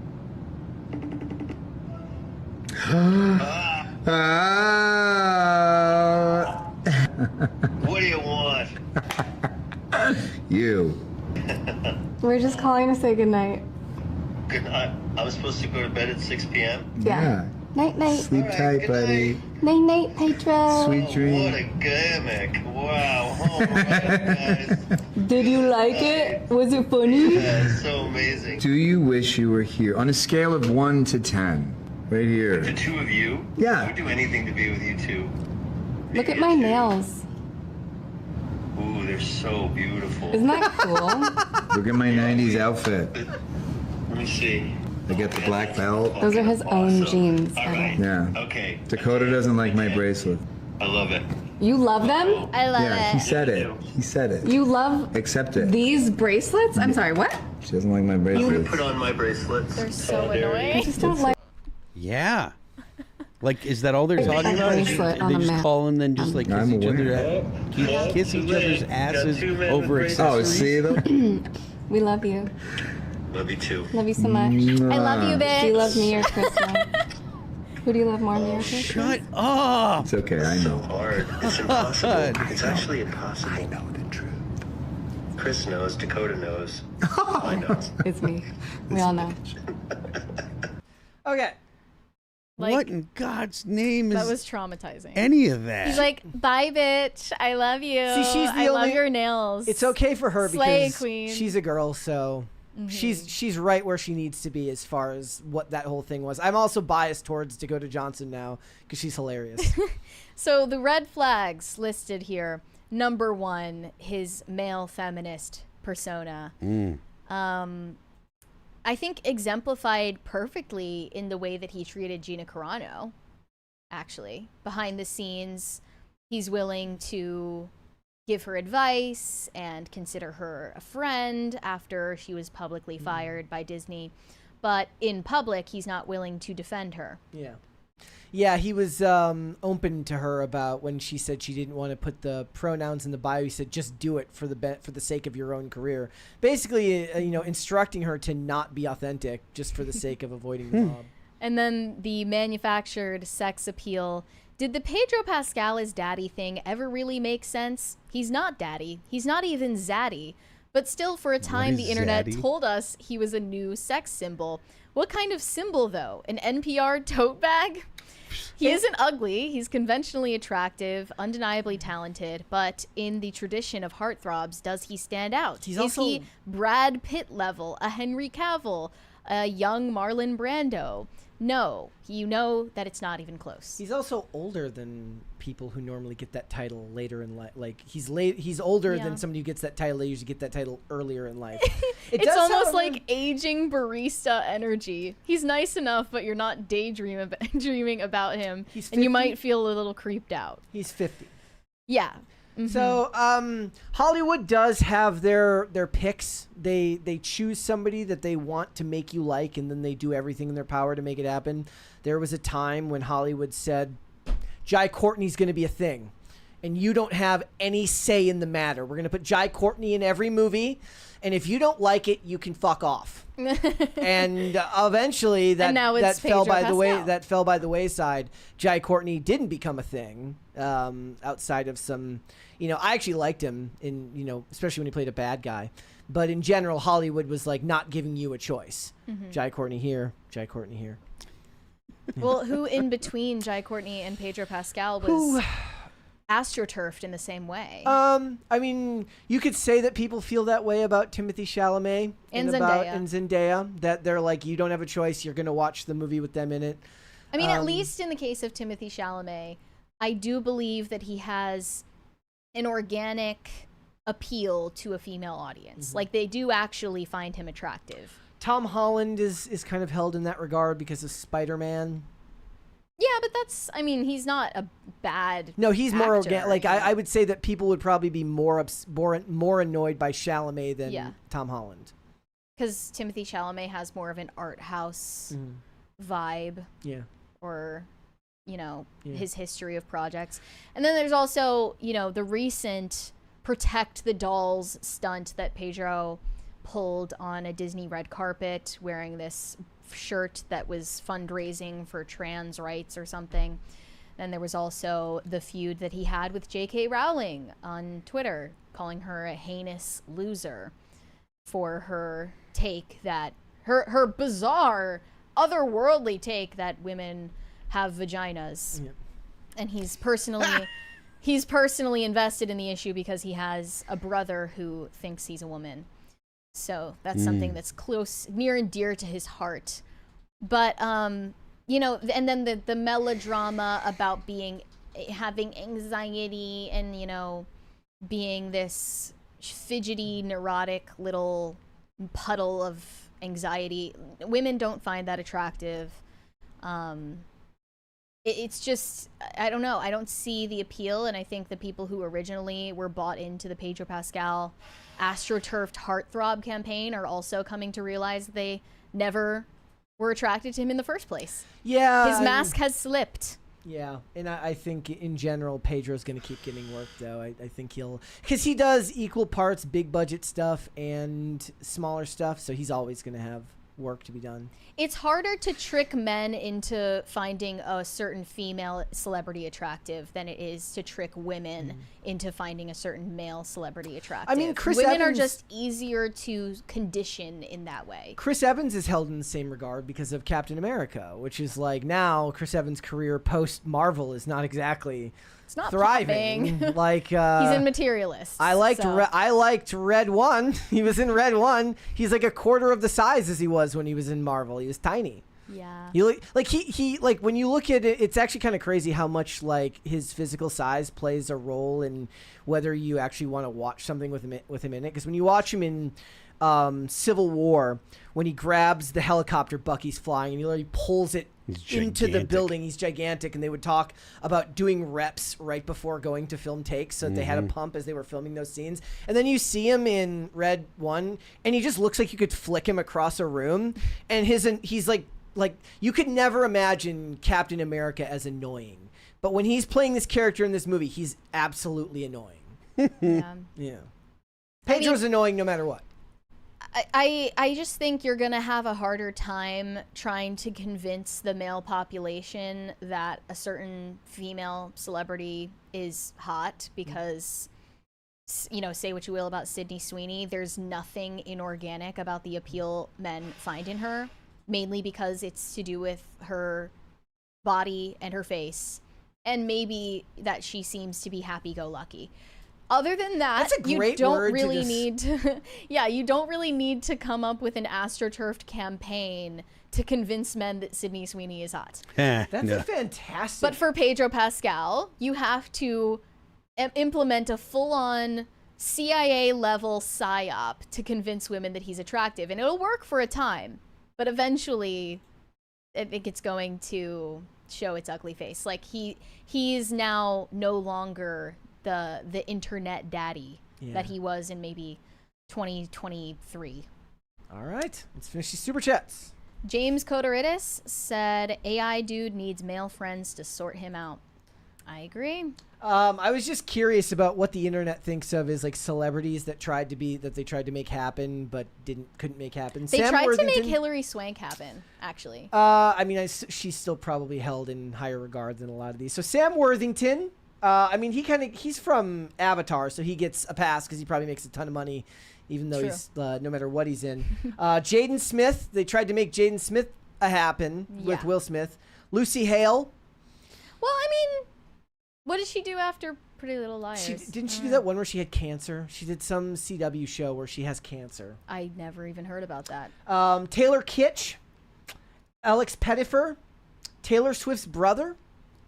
I didn't know she had a brother that was an actor. She has a Austin brother. I Swift. didn't know he was an actor. It says E.T. declared Taylor Swift's younger brother Austin Swift officially a leading man thanks to his lead role in the indie drama cover versions. I'm guessing that never took. No. So Hayden Christensen.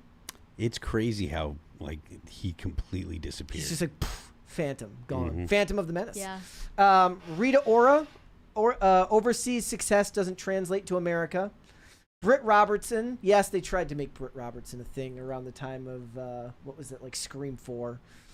I feel like they're doing this with Finn Wolfhard right now. Oh, and Cara Delevingne, because Cara Delevingne was a model and she can't act. She was in Paper Towns, and then she was in Crickets the original Suicide Squad. And Oh, really? Yeah, I don't even remember that. Yeah. I just remember the Paper Towns role, but I never watched it. Taylor Lautner. Taylor Lautner, I mean... I don't know. I guess so. I haven't seen him in anything other than Twilight. Yeah. So. They also said, that's a lie. I saw him in Shark Boy and Lava Girl when he was a kid, but... They also said Dakota Fanning was everywhere until she wasn't. Oh, yeah. Elle Fanning is definitely more successful at this point. Yep. That's gotta be She was in that horror movie, The Watchers, last year. Yep. Which failed. But I think they are trying to astroturf Finn Wolfhard from Stranger Things. Yeah. They're putting him in everything now. See, McKenna Grace was the better of the Ghostbusters, of the new Ghostbusters actors. McKenna Grace was the whole reason that Ghostbusters Afterlife even worked. We have I disagree. We have a 20 from Mel Gibson after 4 beers. Pedro Pascal needs to give more people the ick. Guy needs to go. Well, the problem is, like, we could all agree as a society that we don't want Pedro Pascal in movies or TV shows anymore, and Hollywood just wouldn't care. They would just keep forcing it down our throats. You're thinking of Frozen Empire. I'm talking about Afterlife. Oh, okay. After she was very good. She carried all of Afterlife on her. But you said the same thing about Frozen Empire, though. She was still I mean, there wasn't really as many good parts about that one, but you'd have to see Afterlife. Afterlife actually had some sweet, earnest moments. There was less of that in Frozen Empire. James Coderitas said, "Is there a way to hack Kim K's AI into Kanye? What, like put ChatGPT in Kanye's brain so they can fall back in love?" No. Put Kanye's brain into Kim Kardashian's robot. He actually just checked himself into a mental health institution with his wife Bianca days ago. Did he? In Spain. Mm-hmm. Why Spain? I don't know. They just happened to be there. But then I'm wondering, like, did they check themselves in, or was it someone else that was checking them into an institution? Because that doesn't sound right. Where the hell is Harley Pasternak? Yeah, where is Harley Pasternak when you need him? Somebody check. T-Dog said, "Modern day women love to Me Too men and steal their livelihoods. I feel like the world will be better once the movie Companion becomes reality." Well, I mean, you're unhinged, but I guess you're exactly the type of person who deserves an AI companion instead of a human being. JJ said, "Please wish Nick." You don't want to read that one, yeah. Happy birthday. Yeah. Happy birthday, Nick. Thank you. Gur. Shane H. Wilder said, "To all the ladies who think Pedro is genuine, come here, listen. He's full of shit. I bet he has a painting of Tom Selleck naked on a bearskin rug. Not saying he's gay, but I mean, he's zesty. That's for sure." He's zesty, huh? My new favorite thing to read about, we could never talk about it on the show because nobody would care, is sad Tom Selleck. In the drive-thru. Where the photographers in Daily Mail know his McDonald's order by heart. And love that. What is it? I'd have to pull it up. Is he getting the snack wrap? They brought back the snack wrap just for Tom Selleck. He is definitely not getting the snack wrap. Okay, so the thing is he like fat now? He put on a bunch of weight. Yes, he did. He put on a bunch of weight after Blue Bloods ended, and he wants to sue. So he supposedly wants to sue CBS for ageism because they canceled the show and just rebooted it as a new show with one of his son, one of the other main characters as like the only lead from the original cast. Okay. I think they did it for other such reasons. I think that in general, even mildly conservative shows are still considered pretty problematic, and they don't have writers talented enough to tell both sides of an issue like they did in the first 8 seasons. But now they get these videos of him. He's at the drive-thru. He looks forlorn. He looks dejected. He doesn't have the mustache. He has a full beard. Okay, He's but looking down. My question is, like, who doesn't look forlorn when they're in a drive-thru? Well, there's something to be said about that. If you took paparazzi photos of me in a drive-thru, I would look pretty miserable, but I'm actually really excited on the inside. It's like I'm at Taco Bell. The video of the girl going like that's like this a highlight of my when they're night. putting the food in front of her. Like, what are you supposed to be doing? Dancing and laughing, smiling, and alone in your car? Like, of course you're gonna look sad in those photos. But can you even sue someone for ageism? Like, doesn't even sound like it is covered by civil rights law. It doesn't to me, but sad Tom Selleck is a thing. Sad. What's not sad is Liam Neeson's pants pissing. No, of course not. Pardon me? Liam Neeson has this habit of pissing his pants in public and then not changing his pants, and he just walks around like that. He's done it several times at this point. Like, bro just thinks that Depends are uncomfortable or something. Go home. No, he doesn't go home. He just forces everyone to act like he didn't piss his pants. Go home. And I think there's something actually really Chad about that. That's like kind of a Chad move. It's like, yeah, I pissed my pants. Like, what about it? Are you noticing that I pissed my pants right now? You're a piss noticer? Oh my God. This is just a sad Chad pants pisser versus the virgin pants piss noticer. Oh, it's so good. I mean, he's Irish, right? I want to see the Tom Selleck Or photos. is he Give us Sc- the is he- slideshow. I gotta find that. So the one that I see saw. the sad photos. I'll find it. Sad Tom Selleck. Omega Red fan said, "We are the Marvel heroes and we like ourselves. Man, they are full of it. LOL." Yeah. In the FaceTime video, well, I guess Dakota Johnson technically counts as a Marvel hero, even though she signed on to Madam Web, not realizing it was licensed, not the official MCU. Adam said, "Mary, pick a guy. Tom, Timothy, or Pedro Wetzel." Wait, so Timothy Chalamet, Pedro Pascal, or Tom Holland, you mean? I think they mean, Tom Holland. If I had to pick one, for what purpose? Like, I have to marry them? That would suck. Oh my gosh. Okay. Here's sad. He looks like I choose Tom Selleck. Yeah. I choose sad Tom Selleck. Actually, you know, this is just how I look like in a drive-through. I don't believe that he's sad in the drive-through. They point the hair dye on his ear. Ooh. They caught him. Rough. With his truck. And they go through. Yikes, man. And then there's this one. Yeah, this one. Where Oh, he's like, okay. That's poor weird. guy. Yeah. Like. Yeah. The downfall of Tom Selleck has to be studied. Yeah. Oh, come on. No, if I had to pick one of the three, I would probably choose Tom Holland if I had to marry him. Because I don't want to marry a gay man. I don't want to be in a lavender marriage with Pedro Pascal. I don't want to marry Timothy Chalamet because, I don't know, he's a toothpick and he's probably annoying. And also, like, doom scrolls all the time. He's, like, talking in internet memes. Tom Holland seems like a genuinely, like, well-adjusted young man. Like, he has his shit together. He's running a business. He's gonna have a paycheck for life. He doesn't need to be doing movies. He can retire. Well, he's talked about that too. Yeah. So I would say Tom Holland, but I don't find Tom Holland like physically attractive. He's also looking a bit like Sean Connery in this image. In a good way, Like, or a bad way? Not exactly Sean Connery in The Rock. That's a reach, Brett. Yeah. That's calling him Sean Connery is No, like he's looking more like than older Sean Connery. Okay, I guess I don't know what Sean Connery looked like after James Bond. So Oh yeah, you've never seen bearded Sean Connery. An old man, yeah. Yikes, teardrops, dumpster, Big Mac said, "I like Jai Courtney simply for all he did for Andy Whitefield." I don't know that story. I don't either. But like there was a time when he was he played a bad guy in the first Jack Reacher movie. He played was it John McClane's son in like one of the last Die Hard movies, all in like the same year or two, and then he played he was in like the worst of the Terminator movie. Well, actually, I never finished Dark Fate, so it's probably not as bad as Dark Fate. But Gen Wysis,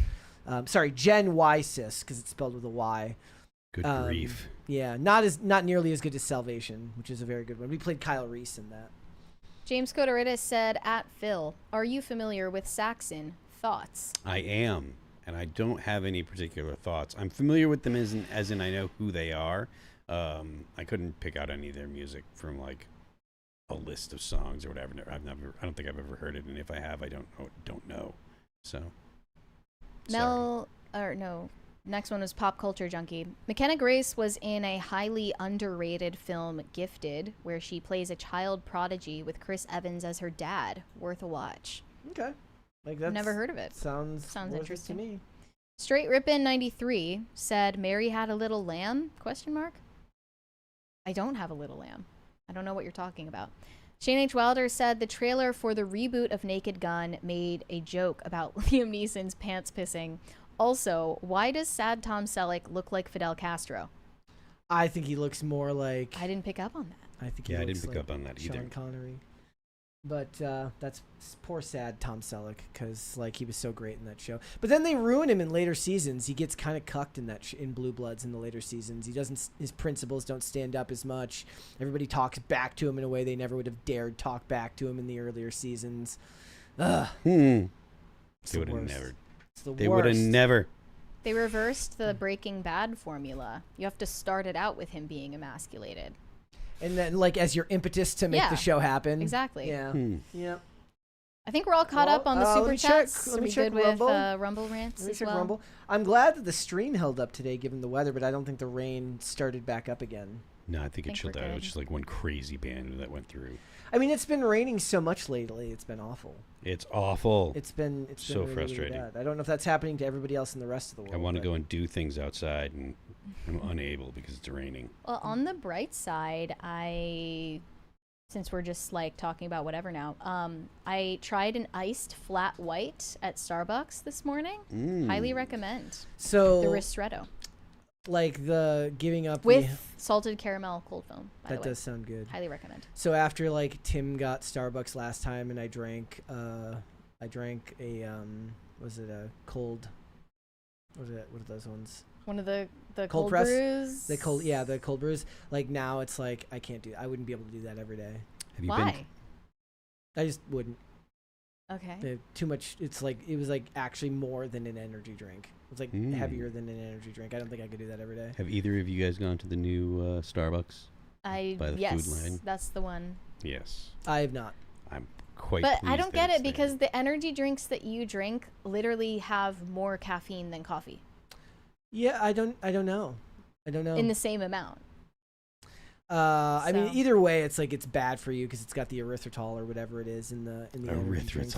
Yeah, it's like gonna give me a heart. It would have given me a heart attack if I kept drinking it on a regular basis. Not good for you. So you're just off them for good. I don't know about for good, but definitely not going to be drinking them every day, and definitely not multiple a day. Do you have a 5-hour energy right now? Yeah, but I have like one that's your lasts, cheat drink. It's like caffeine, and it's like one lasts like 3 days. They are so nasty. Yeah. Ugh. Yeah. Adam said, "Funniest movie ever." What is the funniest? I don't know what the funniest movie ever would be. Funniest movie in your opinion? Oh, I don't have. When I think of a movie that was really funny that I love, it's still not another teen movie. That was a great movie. As a satire of.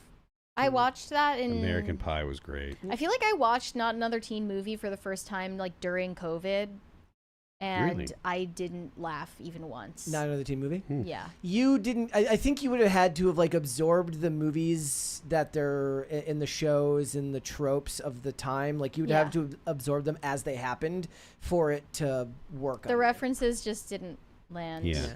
Like if you've never seen Cruel Intentions, you don't understand why it's funny when the two girls kiss and there's the big spit ring that goes between them. Like that's just gonna look gross to you, and it is gross, but it's referencing a movie. I feel like if I remember a movie being funny and then I rewatch it, I change my mind and I just assume I found it funny because I was a kid. Like I worry about what if I rewatched Rush Hour and didn't find it funny anymore? Rush Hour holds up. Both like 1 and 2. The thing is, it was that type of comedy because it's not done today. Like that holds up really, really well. I don't know about 3. I don't even know if I saw 3 more than once, but 1 and 2 hold up unbelievably well. I really liked what was it? Superbad when I watched that for the first time. I watched that for the first time like 3 years ago. There's a time period for those movies where like that or like a lot of those Seth Rogen mid-2000s movies, Jonah Hill, they don't hold up the same way.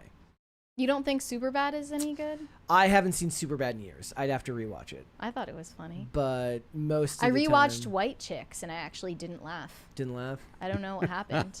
They're making a new one.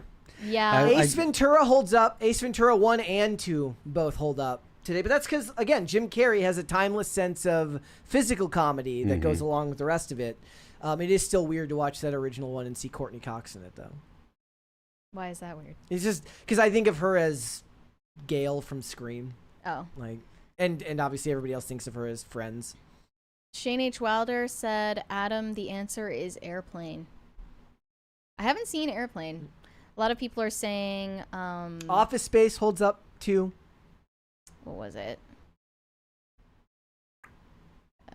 Wedding Crashers? What?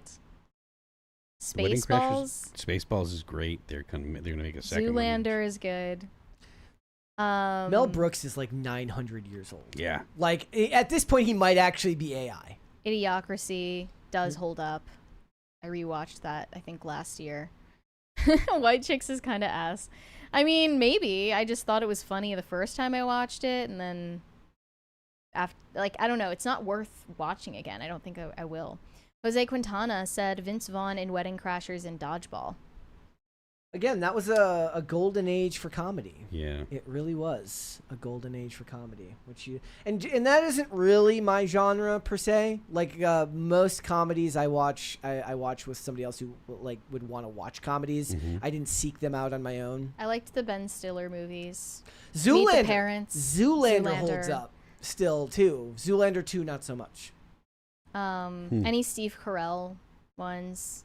Steve Carell 40-Year-Old Virgin. Yeah. I haven't seen. Well, maybe I did. No. It was it has losers in the title. What is it? It's like this guy, like he throws a dinner party and invites a bunch of losers to a dinner party. Dinner with Schmucks. Yeah. Yeah. Oh yeah. Dinner for Schmucks. Schmucks, not losers. Not that Jon Stewart said I legit thought Mel Brooks had passed. Yeah. I mean, that's not a surprise. I believe he was 60 when the original one came out. He's going to live forever. Waiting was good. Waiting with Ryan Reynolds. Haven't seen it. Yep. I hate Ryan Reynolds, though, so it's Van Wilder. Van Wilder is still great, but you have to like Ryan Reynolds to like Van Wilder. Was a great movie. That was what I talked about the other day, Topless Tutors. I don't think they could make comedy about topless tutors anymore. But for me, like at this point when I want to laugh, I just scroll Instagram reels. Yeah. And it's just like the most It's very rewarding. low the IQ brain rot content is what makes me laugh now. I've ruined my sense of humor. And I'll say I don't care, like I don't watch South Park, but I've watched the specials when they've released them and I've at least chuckled. I watched like several of the first, seasons of South Park. That stuff a while ago, and I don't know why I was watching it. I just felt like I heard so many people referencing it, and I thought it would be good, but I didn't enjoy it. Yeah, I think also because that type of humor was more shocking at the time. Maybe not in the like 2010s. To somebody my age when South Park originally came out, like just seeing cartoon characters swear was kind of novel. That's so true, actually. Like just seeing them behave badly and say swear words was like, ha ha ha ha. See it? It's a cartoon character, but he's saying bad words. Yeah, there's also like something about. I know it's intentional, but the design of all the characters and the animation just bothers me. Like, I can't look at things that are that ugly. But it's supposed to be. Like, Beavis and Butthead would cause me to have nightmares. Well, that's why you wouldn't read that for a super chat. Yeah.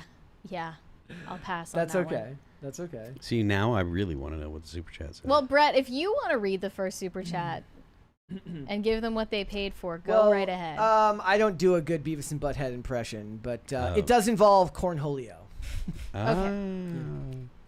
Well, I mean that makes sense that you wouldn't want to read it, but that's something that I've noticed happens a lot. Like you'll be like, I'm not reading that. I'm like, man, I want to know.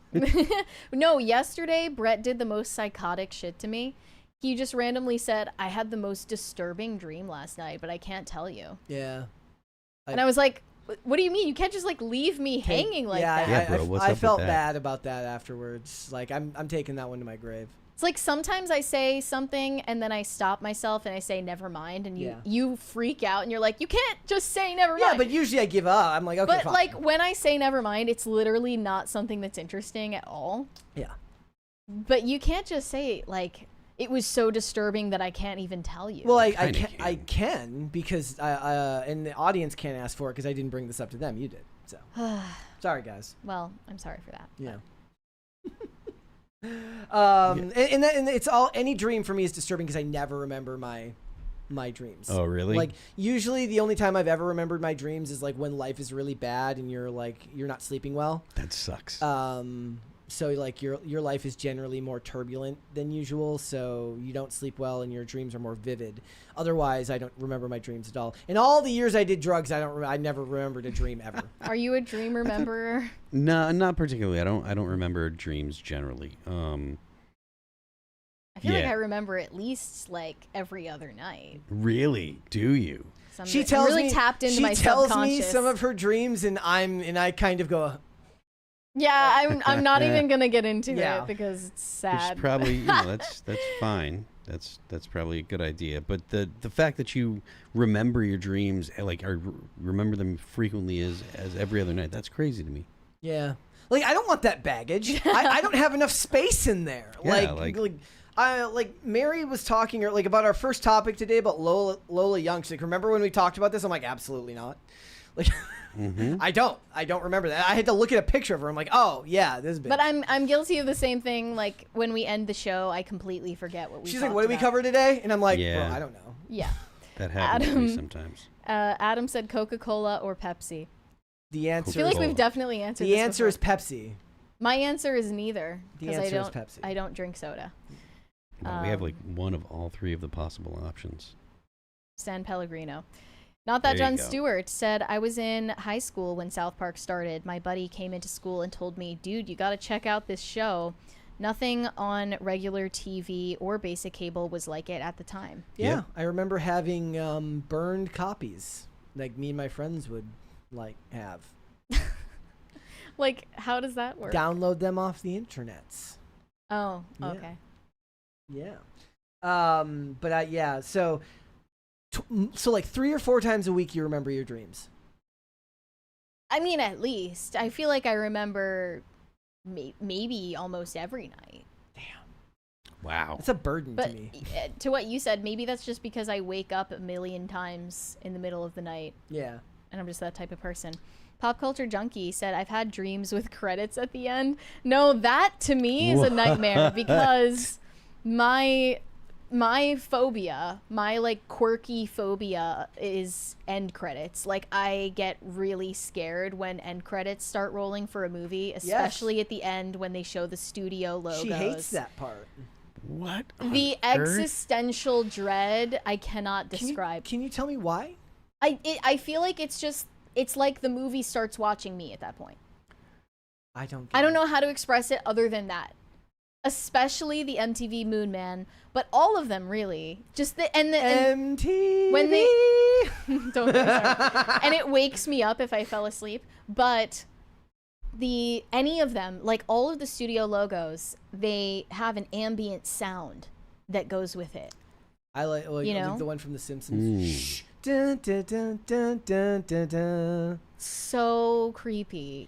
But it's all of them. All of them. Some of them are creepier than others, but maybe it started with the that Cyclops monkey that would play at the beginning of SpongeBob on Nickelodeon back in the day. So it like trained you into being I'm afraid. Paul. Yeah. Trained you into being Terrifying. afraid of it. Yeah, it's not good. I have no idea what you're talking about at all. Because you didn't watch SpongeBob. You're right. I didn't You don't watch know.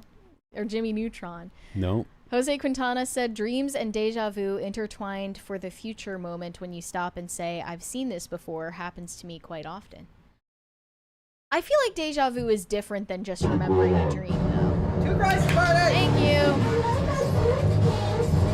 Thank you, guys. Thanks. Phil says thanks. I think that this just means I'm more like tapped into my subconscious. Probably. Than most people. Excuse me. Bless you, Phil. Thank you. No Control said, no kitty, that's my pot pie. No, that's my pot pie. That was. Oh, I didn't know that. That's well, it is now. You know. Okay.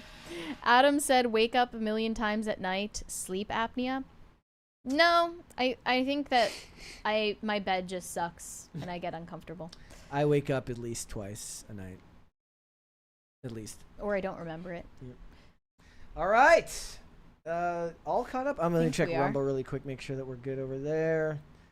We keep missing your rants. No, we're good. We're all caught up. Plus, as long as nobody's sending us rants about the milking book, that's for sure. please. No more of that. No We don't more. need to discuss it. Yep. It need not ever be mentioned again. So, well, good. Like, it looks like for the most part, the stream went smooth, despite the fact that today was all about breakneck pace, trying to get everything set up. I'm hoping that by tomorrow or at the latest Monday, I've got the crisis meter and everything. The actual automation is working, but I just got to get the graphics recentered and everything again. But thank you guys for bearing with us on that. But Phil, let everybody know where they can find you. You can find me on Twix at Phil That Remains. I'm Phil That Remains Official on Instagram. The band is All That Remains. Our new record is entitled Anti-Fragile. You can check it out on Apple Music, Amazon Music, Pandora, Spotify, YouTube, and Deezer. And don't forget the left lane is for crime. Perfect. You can send me validation on Instagram at Mary Archived, or you can send me hate on X. That is also Mary Archived. I'm also trying to become TikTok famous, so at Mary Archived on TikTok. And I am also going to be on Timcast IRL this evening, so tune in for that. High Voltage 75 said, my favorite dreams were dreams where I could fly. Lamest superpower. Pop Culture Junkie said, Mary, you must get scared by the Bad Robot logo. Yeah, that's one of the worst ones. I love that one. Hate it. Hate it. Perturbed Alpaca said, fear of end credits equals youthly dread of dying. I mean, I'm just making shit up. That's a little bit of a reach. Brian Bledsoe said, funniest movie, Airplane. Seems to be a popular sentiment. Seconded. And Shane H. Wilder said, apparently there is an official phobia called THX phobia, fear of the THX logo. Yeah, because it made that sound with it. Yeah, but everyone keeps saying, like, oh, that one was creepy, that one was creepy. All of them are creepy. I'm afraid of all the end credits. It doesn't matter what studio it is. Which is the one with the zombie that goes, arg. I hate that one, too. I love that This one. is the weirdest thing I've ever heard of in my life. I'm afraid of end credits. I'm not afraid of spiders. I'm not afraid of the dark. I'm afraid of the Moon Man. All right. What I'm afraid of is why my phone is giving me one time and the computer is giving me another time, despite the fact that they're both supposedly... That's weird. Yeah, it is. Guys, hit the like button on this video, please, and subscribe to the channel if you are new here and you have not subscribed here yet already. Please and thank you. Remember to share this live stream out with everybody so they can watch it on rewatch, and then also share out the segments if you go and check those out as well. The more people you share the content with, the faster this channel can grow. So thank you guys so much for that. If you want to follow me, I am on Instagram and Twix at Brett Dasovic on both of those platforms, and we are here 5 days a week, Monday through Friday, 3 p.m. Eastern Standard Time, which is noon Pacific. We are on Amazon Music, Apple Podcasts, Pandora, and Spotify. If you would like to listen rather than watch the show, you can rate and review on Apple Podcasts and on Spotify, which always helps us out as well. And if you want to follow us on social media, we are on Twix at popculture_show, Facebook at popculturecrisis, Instagram at popculturecrisisPod. Mary, there's one more there. No Control said corporate logos always have some occult meaning, like the monster logo. Arg. It means 666. With that being said, ladies and gentlemen, we will be back with another episode tomorrow. We'll see y'all then. Bye. Bye, everybody.